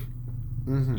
It's not like like I know a lot of people play Dark Souls for hours on end, but it's like how we were playing Remnant a little bit, is you kind of need to put your whole self into those games, where if it does have a challenge that's impossible to match sometimes, you know, if you're just dying to this enemy over and over and over again, well then it's just like, okay, fuck this, I'm not even going to play this game. But the luck factor brings it in, where each time you're like, oh, maybe I'll do better next time, because if I do get better items or something. That's exactly why this game is so bingeable, is because the luck factor. You can just replay it over and over again and hope for a better hand or hope for better items. Yeah. So, number 4 is 7 Days to Die. And this is an interesting addition, because 7 Days to Die is so reminiscent of Minecraft and Terraria. There are so many games that have basically done this idea before, but I actually don't have Terraria or Minecraft on this list anywhere else. The reason why I thought 7 Days to Die was more bingeable, I'm not saying that it's the best out of them, but I'm saying that it's more bingeable. The reason that it's the most bingeable than Minecraft and Terraria is because of the day and night mechanic, I thought. So, Mike, agree or disagree? I'm gonna say this, and then I want your thoughts on it. But basically, I never quit a game of 7 Days to Die unless it was nightfall, because when you start a day, you basically cram everything you can into that day. The reason that this game is so hard to quit is because when it's during the day, that's like the second that daylight hits, then you've got like 45 minutes out of game to make the best out of your day, and then, you know, for the last 15 minutes, if it's a 24-hour cycle, then that's night or whatever. But the reason that it's so hard to quit is because every morning, once that sun comes up, and once you decide, I'm going to play today, you're going to be playing for the next 45 minutes. You're going to play for that full day. You never quit in the middle of a day. No, you never do. And then at night, that's where you go back, and then you have to reorganize everything, and you have to figure out what you can make, what you need, and then you have to plan out where you're going to go next. And then it's already daytime, and it's like, well, now it's daytime, and I have to go out and do it, because I can't waste the time and already set my plan up. So I have to go out and go do that. So you go do that, and it takes you forever to go there, and then you come back, it's nighttime, or you're racing back to get night, and it's nighttime, and you have to redo the whole step again. It's like, all right, this is what I got to organize it, got to see what I can make. Where do I need to go to next? What do I got to do? And so, it's not as easy to quit as Minecraft or Terraria, because I was fighting for on this list. I with that respect, I totally understand, and I totally agree with them. It makes a lot of sense to have it on there for that reason. Once again, it's like I decided to exclude it from my list just because of it's a different game now. I've talked about it. I loved it, but it's like it's also not because it's also annoying too. It was like an annoying moment of just like sometimes when you're just sitting there during nighttime, you have to go back, and it's like night is fucking forever. It takes so long. It's like, but it's it was also enjoyable at the same time too. I don't know. Well, I mean, that's what made it bingeable, though, is that you had that time to be like, okay, what do I have to do tomorrow? You have all your stuff crafting and smelting at your base. And the other thing, too, is the game is called 7 Days to Die because after 7 days, there's a monster horde. So in the back of your head, you're thinking, okay, I really have to make sure I make the best of all my time, because at the end of this week, at the end of the 7 days, I've got to fight off this big horde. So basically, there's just this always looming factor of like, what can I do? I need to get going now. Minecraft, in comparison, you have all the same stuff to do, but you don't really feel like you're in a rush. Terraria is the same exact thing, where the day and night cycle, they matter a little bit, but hardly, you know. They do have like the blood moon that comes up every, I don't know how many nights. But it's usually not. You don't need to be part of it. You can just ignore it, and it won't affect you. Exactly. I mean, if the blood moon comes up in Terraria, like the monsters can't even get into our base. If we make the door inaccessible, well then they can't even get in there. So it doesn't even matter. But in comparison, 7 Days to Die is a legitimate challenge whenever the blood moon comes up. They will basically pile on themselves like World War Z style, dig into your base, you know, underground or like on top of each other or whatever. They will get to you. Eventually, they always get to you. They'll force your building down. 7 Days to Die works on a very strict and rigorous physics engine where if, like, you can build stuff in space in Minecraft, or you can build stuff in space in Terraria. You can just have it floating. Yeah. Not in 7 Days to Die, though. You have to have a connection to the ground. And it has to be solid to support it. You can't just extend it out in the middle of nowhere, because without support, it will just fall over. And on top of that, you can't just have you can't just have a wood foundation, because wood foundation is going to fail. So you have to have brick and mortar. You have to have steel structure. You have to have something like that. So Major Clever, that was pretty impressive when you bring that up. Yeah, they have a pretty solid building mechanic in there. So to come full circle here, the reason that the zombies are always a threat is because if they do enough damage to your base, eventually your base is going to collapse. In comparison, Minecraft and Terraria, that will never, ever happen. Your base is basically always going to be intact. But 7 Days to Die, you can lose everything. And eventually not only that, you can lose a lot more than everything. Yeah, it's just like every single 7 day, it does get harder. It does ramp up every other 7 day. It doesn't like stay the constant same flood. They throw more things at you every other week. Right. So why is this game so bingeable? Because of the day and night cycle. It legitimately, it is impossible to do anything during the night cycle if you're out of your base. The zombies have double health, I think. Unless you have a mine shaft. Unless you have a mine shaft, then you can dig for days. Yeah. So if you are outside of your base, though, like, the zombies are really difficult to kill. So you basically have to just stay inside, which, you know, the second that it hits daylight, you know, you're thinking, okay, what do I have to do today? And then you've got like 5 seconds to be like, do I want to quit gaming, or do I want to keep going on? And it's like a 5-second split decision. The second that you make that decision of, I'm going to play this day through, then boom, you're once again like set on playing for another 45 minutes. Like, there's no stopping in the middle of a day, basically, because then it's just wasting time. Yep. So, once again, 7 Days to Die, if you are following this podcast, you already know this, but the guys made a couple changes that the game isn't nearly as enjoyable. They have the same basic mechanics set up that you can enjoy, but the leveling system is where it kind of fucks itself over. But, I mean, back in the day when Mike and I used to play, I would say that game was definitely one of the most bingeable that I could think of. Yeah. Golden days. Absolutely. So, let's see. Number 3 for me is Dungeon Defenders. This is a game... Yeah. You know what's going on there. Well, of course. So, yeah, as you were saying, this is basically the reason that I had to retake my first year in college. I mean, there's kind of a joke in there, but there was a class that was very important to me in studio, which I had to take a second time, and it's like, it was a game that I just would finish up with class and I would play, and I would get my projects done, but looking back, I mean, I think I probably could have done a little bit more.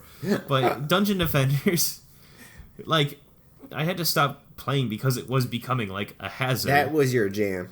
You just wanted to play that game, only that game, every time. You were just so absorbed in that game.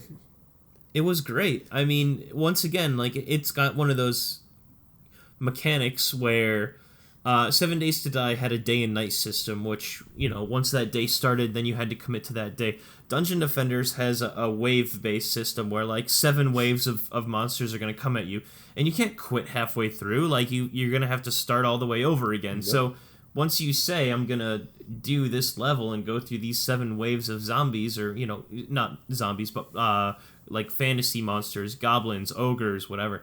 Once you commit to starting that level, then that you're like locking in for another 30 minutes, or, I mean, if you get to the late game, it's like 45 minutes because it takes forever to set up. It was a really good design of a tower defense game mixed with third-person action too as well. It was, and with like a wonderful loot system to top it off. Yeah, it honestly, I mean, number 3 is a really good spot for it. It got to the point where I was playing it so much where I just had to say, this is enough. I mean, that is the definition of a binge game, where you're just like, this is unhealthy. This is an unhealthy amount I'm playing this game. It's like, here's the thing. It's like, I'd start playing with Ben, and then I would stop playing with Ben, and then Ben would keep on playing for another 4 hours or 5 hours or something like that. I'd just see him keep on going. It was like the one game Ben would just outplay me every single time. Just like, he would destroy this game. with me and without me and with other people too. It was hilarious to watch. One of the things... This was Ben's life at one point. It was just ridiculous. Absolutely. One of the things that really sold this game for me is, like, in Diablo, if you're going... The definition of power leveling is when you're just leveling as fast as you can. In Diablo, you would get someone who's level 60...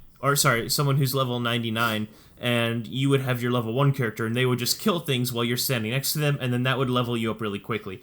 Dungeon Defenders, you don't need some other friend to help you. Basically, you can make 2 characters. One of them can be your level 99 or whatever, and then your second character can be level 1. So when you start a map, you can place all your defenses down as your level 99, and then you'll switch to your level 1, and you'll just stand there and let the wave, like, take care of itself. The wave will go through, all the monsters will die to your level 99 stuff, and you'll level up. So there was a point in this game where I actually had 8 high-level characters, as high as I could level them. I mean, that's an impressive thing to say. I basically beat the game 8 times, but I was able to do that because I was able to power level myself, and they all had decent gear. Like, that's another reason why it makes it onto this list, is simply because I could basically play multiplayer in a solo way. It was just stupid. Like, when I would hop in with you and, like, all these crazy items and characters you would have, I'm like, Jesus, man. Like, what the fuck? Every single time I hopped in with you, you had something, like, massive new thing. It was hilarious. Yeah.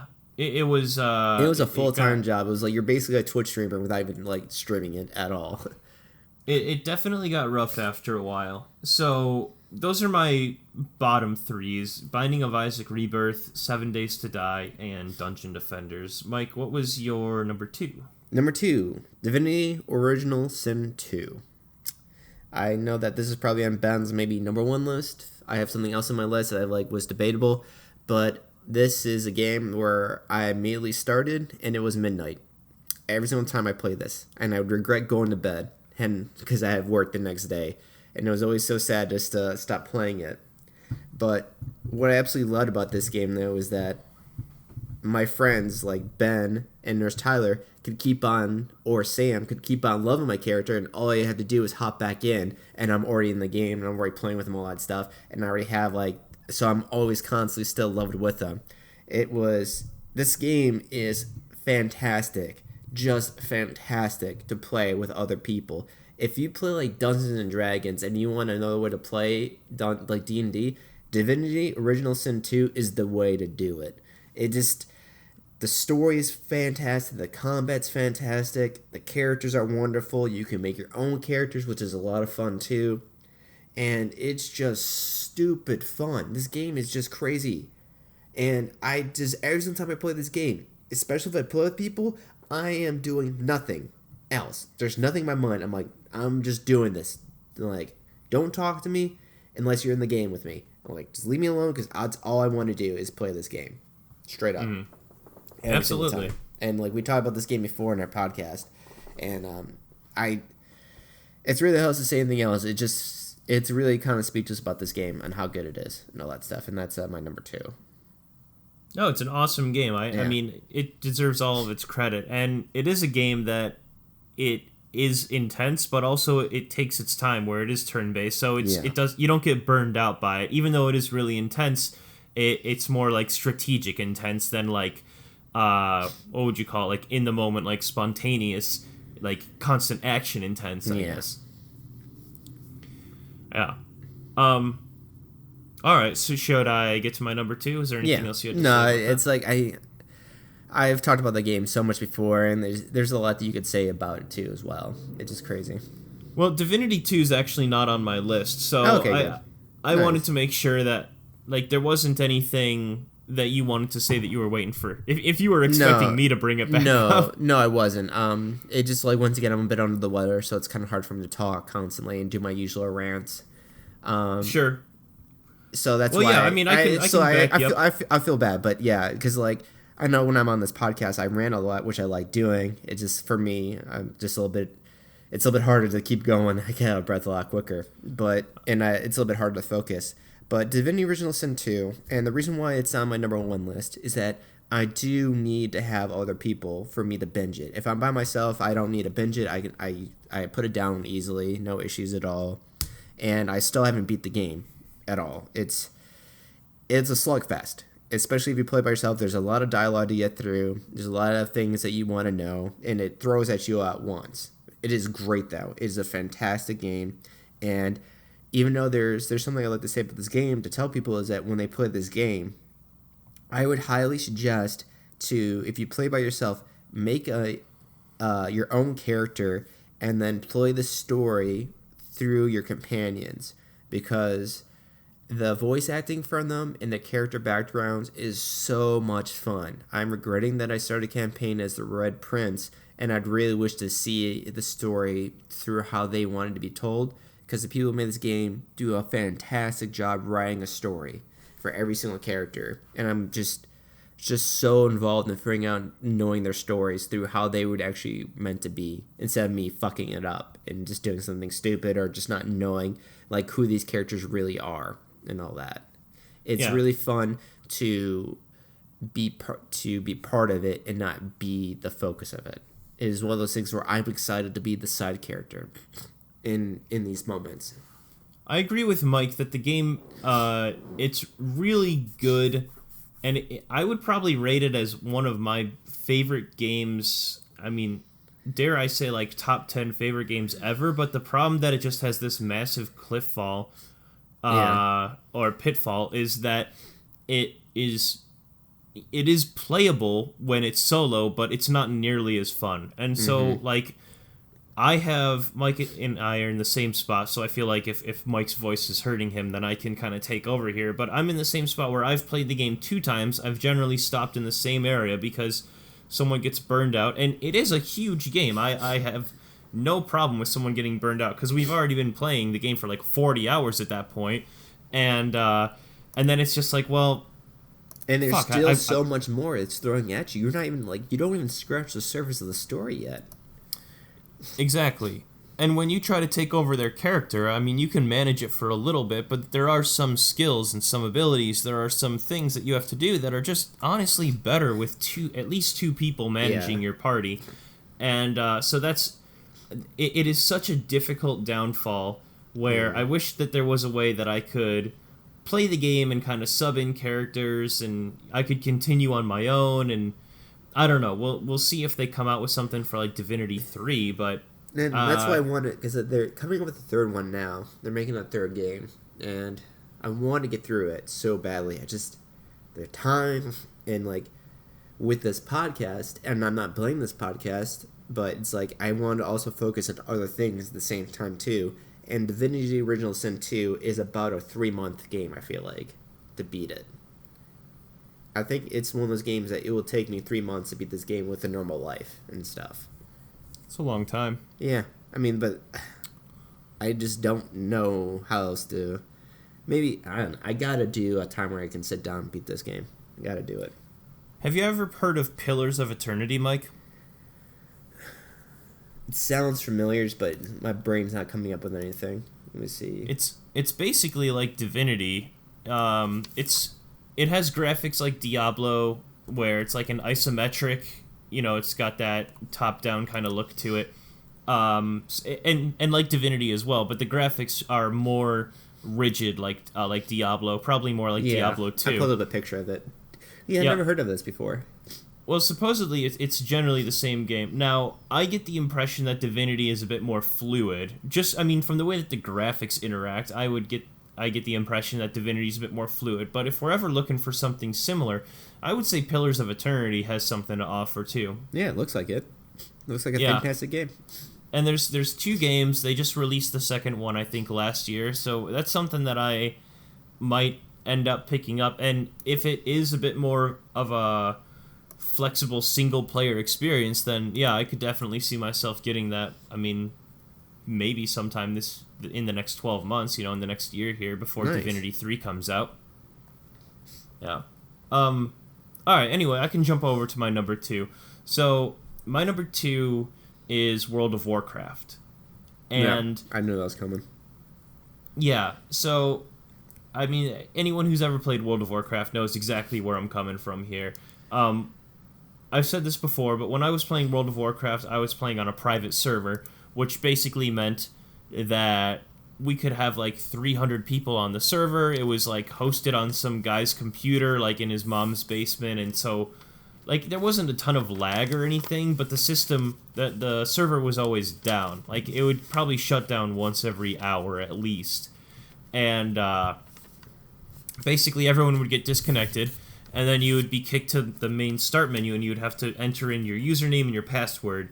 And first time you do it, server's still down. Next time you do it, server's still down.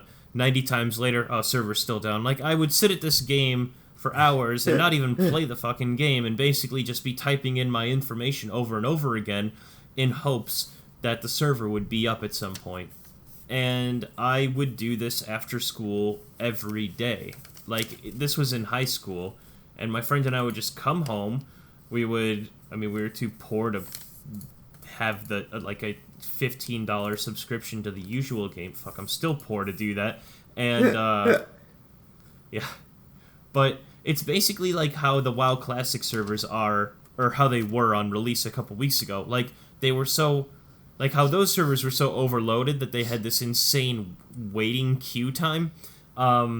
Like, the World of Warcraft private servers I played on, they were so unreliable and they would shut down all the time that it was just like sitting at your computer just typing in that information over and over and over again. And so I haven't even talked about being in the game for the couple minutes I've been mentioning this, my number two.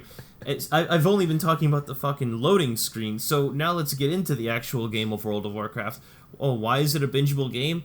Anyone who's ever touched this game knows why it's bingeable. The community back in the day was amazing, especially on a private server, because everyone felt very close-knit. When there's only like 150 people on each side, if you're fighting on the Horde or the Alliance, there's some wacky shit that comes up that people are just always talking about. Like, okay, this is probably a good time for a short story. I've probably told this once, like 20 episodes in the podcast, but it's worth a refresher because it's such a good story. So with the disconnections, there would be issues that would happen. When you shut down 300 people from one server all at once, there's bound to be some kind of issues that arise from that. So basically, World of Warcraft, this private server, we are on the Horde side, me and my buddy, and we're walking into Orgrimmar, which is the main area for the Horde. And outside of Orgrimmar, this guy is sitting out there, and he's a hunter, so he can train animals, and he can have animals fight for him. But this hunter is out here, and he's got this big-ass red sheep next to him. This enraged... I don't know what you call it, but he's got like some status effect where he's all red, and he is an enraged red sheep. And the thing is like 40 feet high. It's huge. It is unbelievably huge. It's like the biggest freaking monster I've seen in the game. And so me and my buddy, we stopped and we were talking with this guy, and we were like, "What's going on with your sheep, pal?" And he was like, "Well, this is funny. This isn't actually a sheep." And we were like, "Yes, it is." And he's like, "No." He's like, "No, it's not actually a sheep. It's a spider from Naxxramas, one of the instances in the game, one of the first few instances when the game first started out. It was one of the hardest instances back in the day. Like an instance is like a dungeon. So, basically, the meta back then was that hunters would go into Naxxramas and they can tame animals to fight for them. Well, one of the best animals that they could get for them was this spider. So they would go in, they would tame a spider, and then that would be their pet that would fight along with them. So this guy had a spider, a big-ass Naxxramas spider, and I guess he was in the middle of a battle with a mage in the game. So mages, they can use polymorph, which they turn things into sheep for like 3 seconds, and then that makes it so the animal is like not immobilized, but like incapacitated, where it can't hit you. Yeah. Exactly. And these Naxxramas spiders were a fucking pain and a half to deal with. They would just kill you in like one shot. They were super overpowered. So he goes into a fight with a mage. The mage uses the sheep spell on him. The mage uses like an enraged spell or something else on top of the sheep. And then at that moment, boom, the server shuts down. So what ended up happening, the guy loads back into the game, and his spider is permalocked as a red sheep. And he thought it was the funniest thing in the world, as so did my friend and I. We were like, oh my god. So we had to chat this guy up for a long time. But, I mean, it's instant. Sorry, to come full circle with what my point is that the community made those games. And that's why when you logged on, it's like I was playing with a group of friends. When the server's that small or when everyone's just enjoying themselves, it's just like, it's fun to run into those instances. And this private server that we played on just had 1,000,001 opportunities to just, like, bring up a story. Whether it was a 40-foot tall sheep that a guy had as an attack spider, whether it was one time when he changed the size of gnomes to, instead of being like 2 feet high, to being like 6 inches high. They were hardly larger than the grass particles in the fields that we were walking through. Like, that was hilarious. They became killing machines because you couldn't target them. You would just start taking huge amounts of damage. You're like, what's hitting me? And it would be a gnome that the guy comically, for like one weekend, changed the sizes to only like 6 inches. It was hilarious.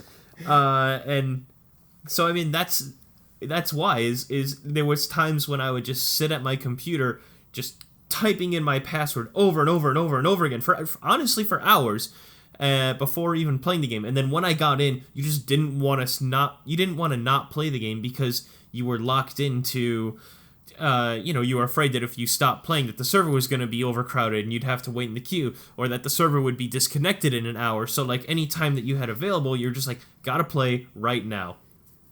Yeah. So World of Warcraft, I was going to say that it's going to be hard to beat the games that I've brought up before. I mean, 7 Days to Die especially was a game that I felt like I could play for 24 hours straight without stopping. Dungeon Defenders is the game on Steam that I've put the most amount of hours in at all time, and I was like, when I was writing this list, I was like, what games realistically would I ever put above Dungeon Defenders for most bingeable?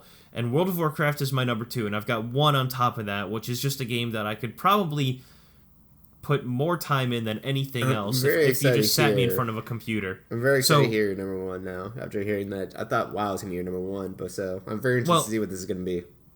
So yeah, like I when I looked into this, I was like, are we just doing strictly hours? Because I'll go to my Steam library and I will look at my number binge, 1 games. But it's your top 5 binge. The ones that you're so happy you binged. It's like, these are your top 5. Not how much you put, like, even if you put, like, because we do it a lot. We play a lot of games a lot of times for a long period of time. But the list is our top 5. The ones that we really fully enjoyed binging, Yeah, they're just really hard to quit, basically. Yeah. So, no, I was able to come up... After long consideration, World of Warcraft snuck in there. I wasn't your conventional World of Warcraft player. I only played it for like a year or something, but that year was just an insane amount of dedication. I mean, anyone who's played World of Warcraft back in the day knows exactly, like, it consumes your life. So it had to be on this list. And it's not on Steam, which I forgot about for a long time. And then I was like, oh shit, that's right. Like, this is a huge, phenomenal game. Mike, what is your number 1? My number 1 has to be BioShock, the very first one. Dang, I would not have expected that. That is one of my first games that I fully destroyed over 100 times and just kept on playing non-stop, over and over and over again. I made sure to get all the achievements. I made sure to do everything correctly. It was something that I was on a mission when I played this game. This game was something that really absorbed me. I loved the story. I loved the characters. I loved the style of the game. I loved all the abilities and how many there were, the weapons, the upgrading the weapons, how cool they were, the enemies and how creepy and like interesting they were as well. It was something that I could dive in every single time on the way, and it was also just like something where it's a massive disappointment for me too, for every single BioShock that came in afterwards, where it's just less and less like the original. I never felt like the other ones actually added on to what the original BioShock was. It was this amazing world that I've always wanted to be in. I was always excited to play that game. It was the one game that I just destroyed. Like, I don't play anymore, And I know I put more hours, made more games than I did in that one. But it was that one game where I just sat down and I just went through and I just was done. But it was something that I guess I would always go back to play. I don't know. It's just like, once again, this is a binge. This is something that I just sat down and fucking played and just went through. It was... Yeah.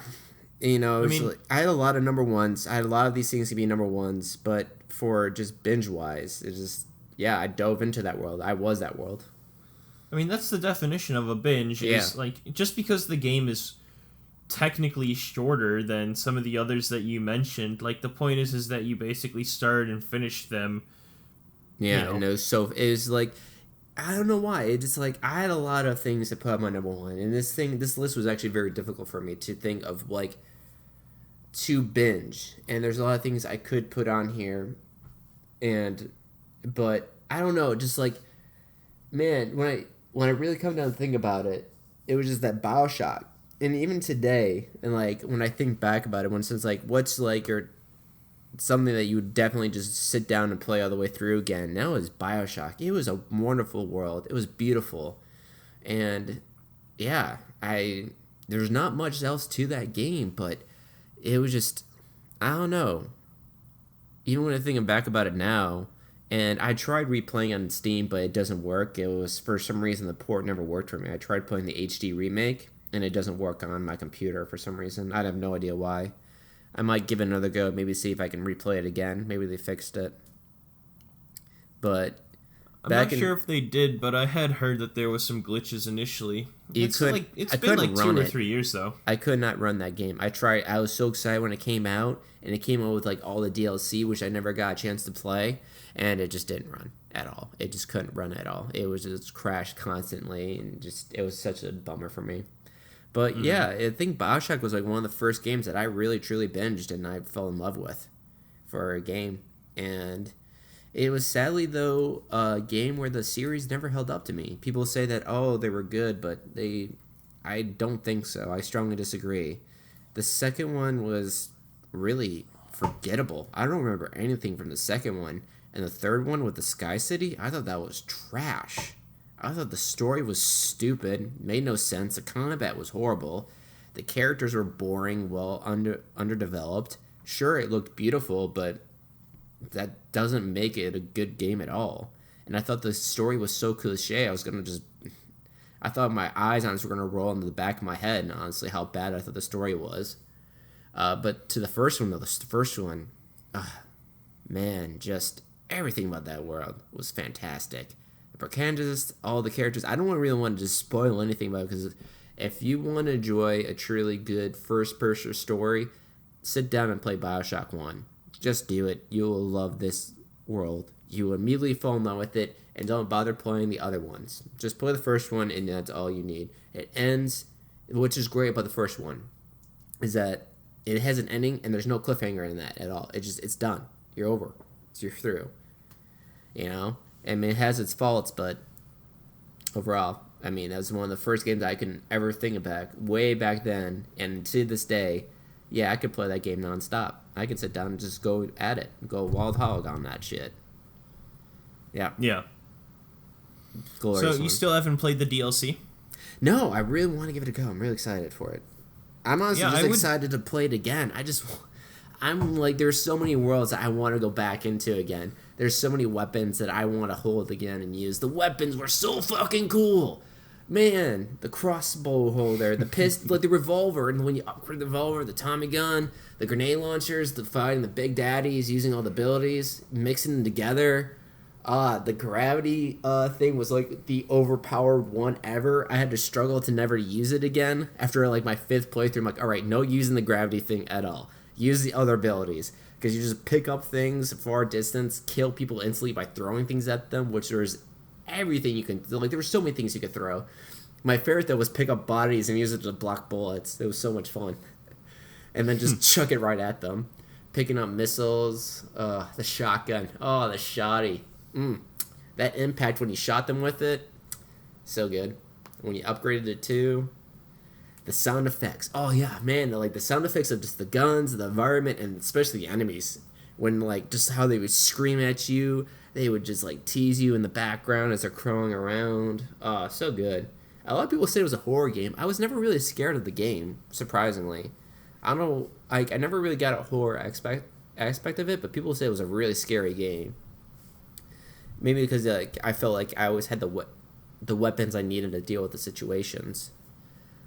But yeah, I don't know, that game. Just thinking back about it, how many times I would always immediately just play that up and start it up when it was my turn on the system. I think that you should reinstall it, man. Like, if it's got everything... I mean, with hope, they patched it so that it'll work, but if you haven't played the DLC and it's your number 1 on this list, I think you should give it a shot and get a chance to see that DLC. Yeah, I'll definitely give it a try this week and see. That would be something I'll do this week and give it a go again. See what happens. Alright, is that, Yeah, my number 1, yeah. What's your number 1? I'm really excited to hear this. So you already mentioned it, but it is Civ 5. Nice. Very nice. And the reason that it's my number 1, I know that I was saying that Dungeon Defenders is my most... I mean, for number 3 on a most binged games, but being my number 1 in terms of most hours played, you would think, how can World of Warcraft be higher than that? How can Civ 5 be higher than that? Well, World of Warcraft was higher because I would basically binge just waiting to be in the game, and then when I was in the game, I actively didn't want to stop until I absolutely had to. Like, once again, leaving the server, you didn't know the next time you were going to be on. Why is Civ 5 above all of the other things? Well, simply because I can't think of a single time that I've played Civ 5 that hasn't been a binge. Can you even think of a time that you've played Civ 5 for under 3 hours? No, right? Exactly. It's impossible to think of it. I can't think of a single time that I ever just casually opened up Civ 5. Like, that is... Even the concept to me is completely foreign. It's basically when you click that, you're basically just like, alright, let's get comfortable. Got my Hot Pockets, got my jug of water and my jug of Mountain Dew. I'm here for the long run. Got my piss bucket. No, but exactly, Binding of Isaac, I can play 1 round if I wanted to. 7 Days to Die, I could play 1 day if I wanted to. Dungeon Defenders, I can play 1 round if I wanted to. World of Warcraft, sometimes you just don't get a chance to even log in. But Civ 5, like, who is ever going to jump into Civ 5 and be like, I can play 30 minutes? Like, no. You're going to end up playing, 20 hours in this game. Something is always happening. There's always something to answer. There's always someone who's at your gate, at your borders. It's like... Oh, there's always like, just one more day for this. Just one more day. Just one more turn. Sorry, the days are in turns. It's like one more turn. Just one more turn. And I know that I've talked about these other games as like, oh, I could play these other games from day till night. But you know what? Civ 5 is the only game that I've actually done that on several occasions. I mean, I think I did that even for a weekend. I woke up at 8 o'clock one morning with my roommates. We played it until like 10 p.m. that night. And then we just played for, like, until 4 in the morning the next day. And then the next day we woke up a little late at, like, noon. But we just immediately got back into the game and played with each other again. Like, there's no playing this game that isn't in a binge. You have... this game is made for playing in a binge. So, I guess that's... There's no exception for why this game is number 1 or there's no reason why this game shouldn't be number 1. Simply the top 5 binge games, there's no way to not binge this game. And this is an unhealthy as amount Mike of hours. Yeah, as Mike said, why is it binge worthy? Well, because each turn you just get a little closer to your goal, or each turn you're fighting a war and you want to make peace, or you want to dominate that guy, like you want to conquer his nation or his city. Like, each turn is kind of a toss-up of like, does this thing that I'm trying to do actually happen? And when you're trying to do 5 different things and they're all like 2 turns away from being completed, you're always just on the cusp of completing something. That's how it always is. You're researching something, you're building something, you're fighting someone, you're about to fight someone. You got trade routes coming in, you've got gold coming in, you're about to enter a golden age. Like, there's so many things that you're just like 2 turns away, and then that's going to happen. And so in your head you're like, I can play 2 more turns. I just want to see that golden age, and then I can stop from there. And then, of course, once the Yep. Golden Age happens, then, like, oh, that inspires all this other shit to happen a lot faster than it should, because now you're making more money, and now you can expand more, now you can hire more people, now you can get more tourism, and the game just compiles on itself. So, I mean, there's no exception I'm repeating myself at this point. I already said that. But, yeah, that's my list. I guess I'll just end it there. There's no other way to word it. But number 5 is Binding of Isaac Rebirth, a game that, I mean, it's just very easy to pick up and play. And if you're not careful, you can play that game for just an entire day. 7 Days to Die is a game. It has to be with multiplayer, granted. I've played this game a little bit solo, but not nearly as enticing. It's a game that basically dictates within 5 seconds every hour. You know, you have to make that split-second decision of, do I want to play another hour of this game? But there's so many times where it's like 5 o'clock and you're like, oh, I'm getting hungry for dinner. Okay, 1 more hour. I can eat at 6. 6 is fine. And then an hour goes by and you're like, I'm still not really hungry. I can eat at 7. And then 7 comes around and you're like, oh, I'm so hungry. But, you know, the 7th day, the blood moon is coming around next day, so I got to work on that. And then, you know, you're eating dinner at like 11 o'clock and you're like, God, what have I done with my day?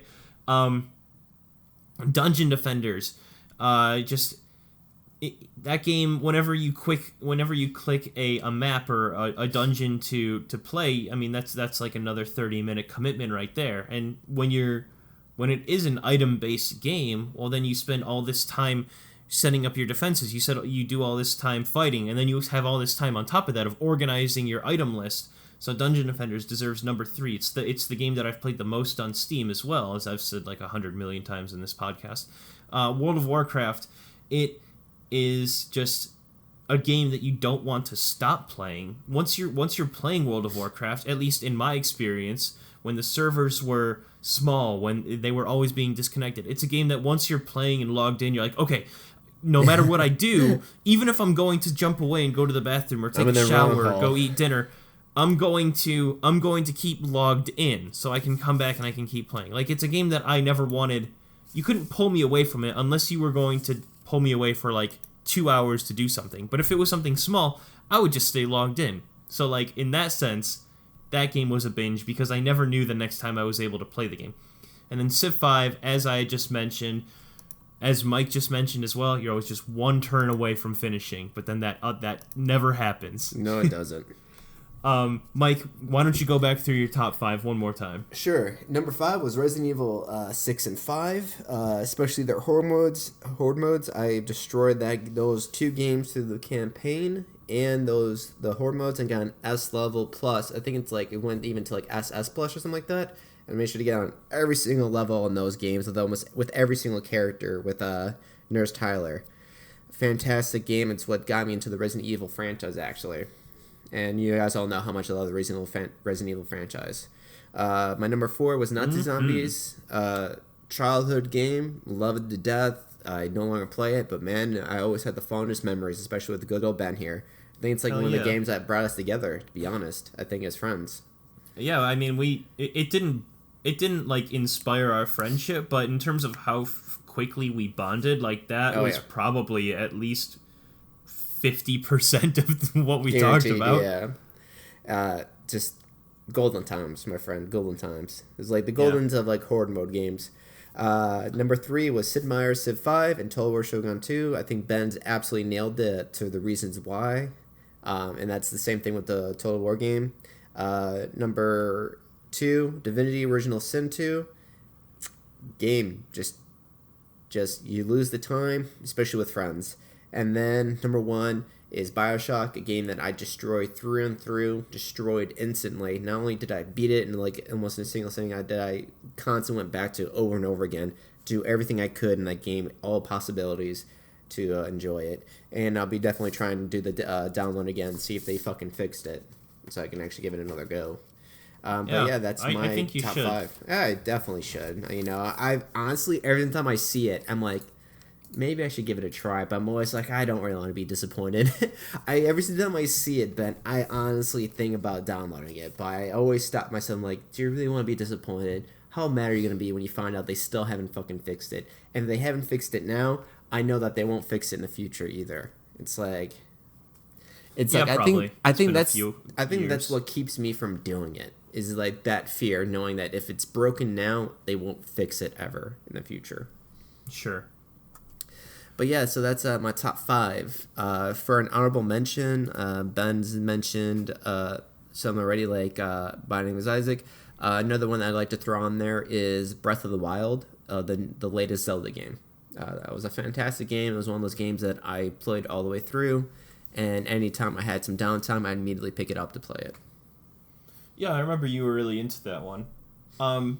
Honorable mentions for me, I've got Slay the Spire. I just haven't owned it long enough to put on any lists, I think. I've only had it for like a month now. Life is Strange. So the rest of the games on my honorable mentions...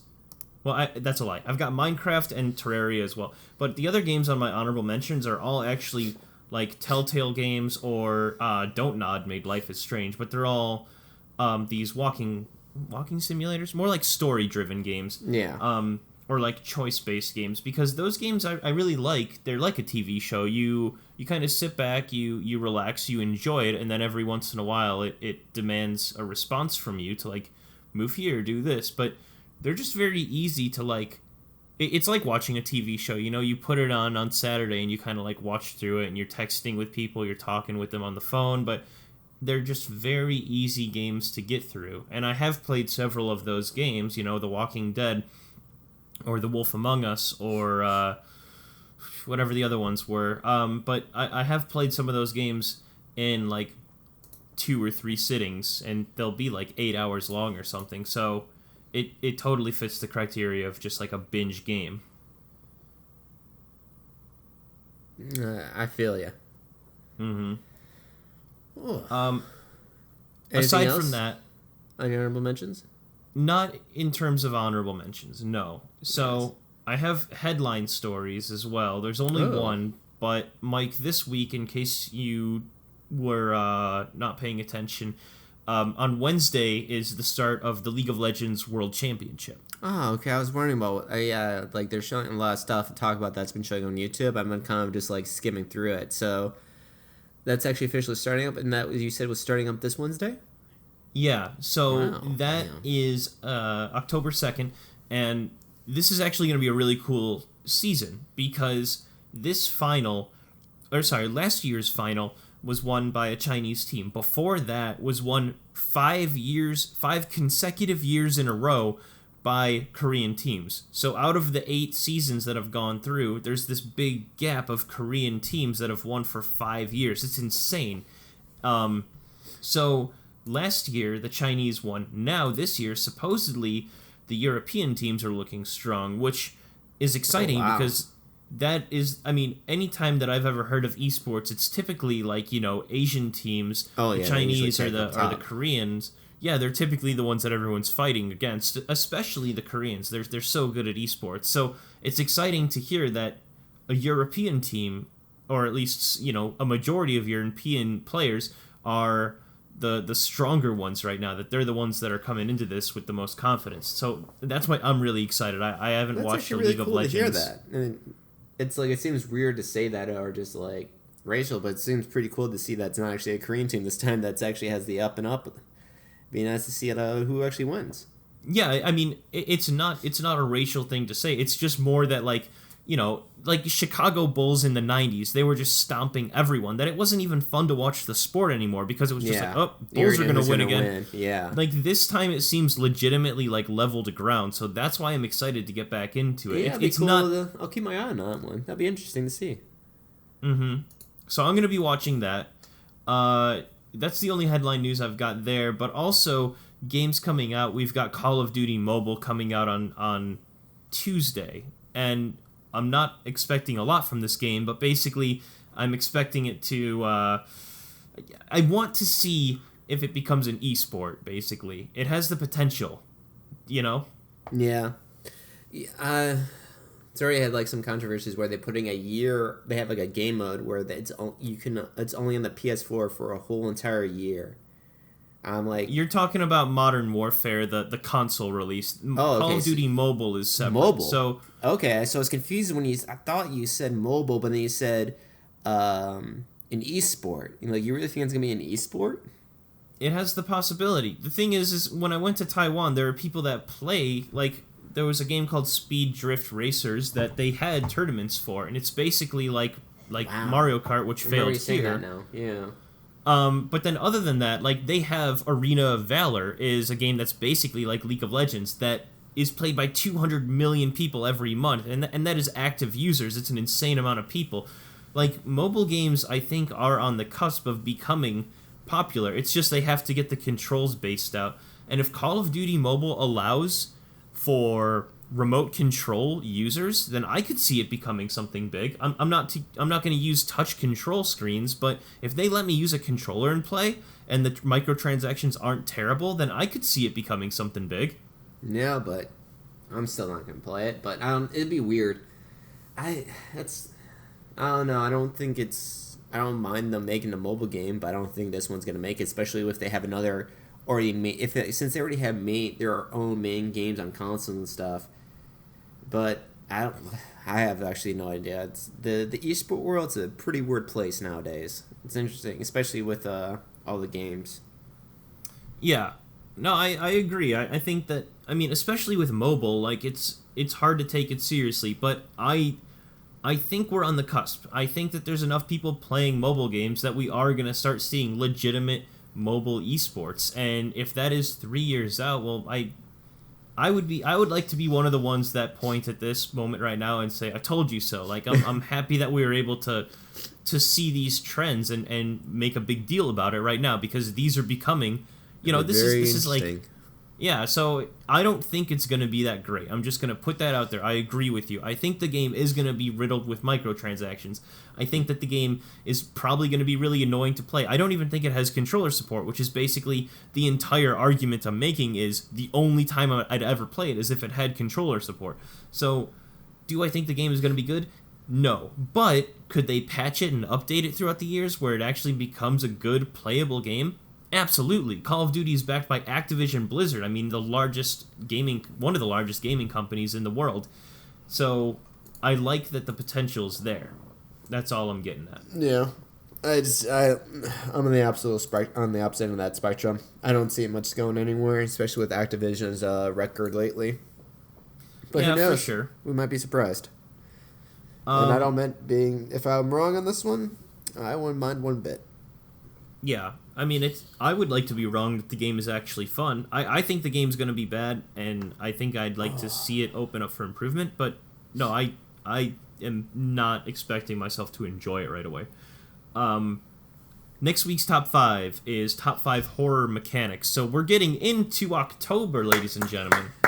Getting into the Halloween season, which is one of my favorite seasons. And along with that, last year we did all horror-themed podcasts for last year. It was actually I liked a lot of those episodes more than the majority of the shit that we put out, honestly. But yeah. Still, for one is a drunk episode, or the Hangover one. I love that. Hangover one was decent. That is my still favorite one. That one was such a slog to make, though. I don't ever want to drink that much again to get into that mindset of, like, kill me. Yeah. Anyway, so if you haven't heard last year's horror podcasts, I think that they're pretty great, but we're going to start that back up again. So this is basically like our version of the Cinemassacre that Angry Video Game Nerd does, where he like does a month-long event. But our first October podcast next week is going to be top 5 horror mechanics. So that's going to be things like, what style of horror games do you like? Do you like it when there's no combat at all, where you've got to hide or sneak? Do you like it when it's when there is, like a ton of gore and a ton of blood? Do you like it when the monsters are really like grotesque or do you like more Doom style, like a lot more action? Do you like more Resident Evil style? Do you like more PT, Silent Hill? Like there's so many different mechanics from those games that you could pull from. Do you like puzzles in your horror games? Like, so Mike and I are going to break down into that. What are mechanics that work ideally in horror games? Games I'm going to be playing this week, probably a bit more Terraria with Mike, probably a bit more Slay the Spire. I'm going to be finishing up Final Fantasy VIII. Mike, what are you going to be playing this week? Probably still a bit Terraria with you, like you said. Diablo 2, finishing that up. trying to give that Bioshock a go, see if that works out this week. And then I think I got something else. I think I might be putting rest to Resident Evil 7. I think I'm going to just put that one down. I'm going to probably go pick up Gods of War maybe this week, maybe next week. So don't hold me to that. But yeah, definitely I think I'm kind of done with Resident Evil 7. I'm putting that one down and then going on to something else. All right. And then also I'm going to try to watch Drop Dead Gorgeous and Tragedy Girls. And then watch that mini golf show you told me about. Holy moly. Yeah. All right, so I would normally consider this the end of the podcast. And Mike, if you're happy to end it, I know that your voice is probably killing you. You broke up for one little second during your mid-sentence. I was going to say, normally this is the end of the podcast where we would say goodbye. And if your voice is hurting you, then we can stop. But we did kind of table that Charles Manson scene from Mindhunter. We can talk about that. It's a short scene. It's not like the biggest scene too, but yeah, if you need something you want to talk about, I'll be down to talk about that one scene. Yeah, so I like what you were saying before about how you really like the interviews. I agree with you, and the Charles Manson one to a degree is also really interesting because on one side of the table you've got the monotone characters. You've got Ford. I can never remember the other guy's name. I don't remember any of their names either, so don't feel bad. But they're like very by the books. They're very much, like in their suits, whatever, very still, monotone, all that. On the other side, the second you see Charles Manson, he like sticks his tongue out, he sits on the top of his chair, he's all over the place. It's actually a really cool scene because how it sets itself up. But he's also in control of the whole entire tomb as well. He seems, the way you put it that way, he seems like he's acting crazy, but I felt like that he was acting very sane and very wise and very in control of everything, but yet still crazy at the same time too. And like when he was telling his side of the story and how like he did nothing wrong, he made it sound very believable and all that stuff. It's like, that's is true. His side, you actually trusted what he was saying, I felt like. Well, yeah, I mean, by his own accord, he said that and as the courtroom proved and all the evidence proved, he didn't kill anyone. At the end of the day, he didn't actually put the knife into anyone or anything. I mean, Charles Manson, he didn't do the damage. He provoked these other people to do it, but in the end, it was like, it's so hard to explain because you have to watch it and hear the words he used. That's what made the scene so powerful and and that's why I'm such a fan of the actor too as well. He just did such a fantastic job of showing how Marilyn Manson was truly just a manipulative person and all that stuff in the end. And you actually kind of believe him in the end too. It was interesting. To say the least, it was very interesting. And I agree with you. I think that the interviews are the best part of the show. Whenever they have those sit-downs and they kind of get into those conversations. I'm sure that... Yeah, that's what also makes those, like... What I was going to say is that I think that's what makes it so nice that the main characters are monotone, because it really just shows you... Like, it really helps the murderers when they talk to them to show how much character they have in them and all that stuff. I think maybe that's why they shine so much, is that everything else is monotoned around them. Sure. So by contrast, those scenes are great because the rest of the show is kind of very much business suit formal, if you will. I think that's what made them stick out so much in the end, thinking back to it. But I'd still think... That's a good point. I don't think that deters from it at all. I think it's definitely, if you could just watch the clips when they have their interviews, it's definitely something you should sit down and watch. Yeah. No, it was a good scene. I really liked I like all of the scenes with the murderers, honestly. They're great. They're all good. Ed Kemper is always a great one to go back and forth to. But then there was Son of Sam, who was really interesting as well, I thought. The guy who played Son of Sam, it's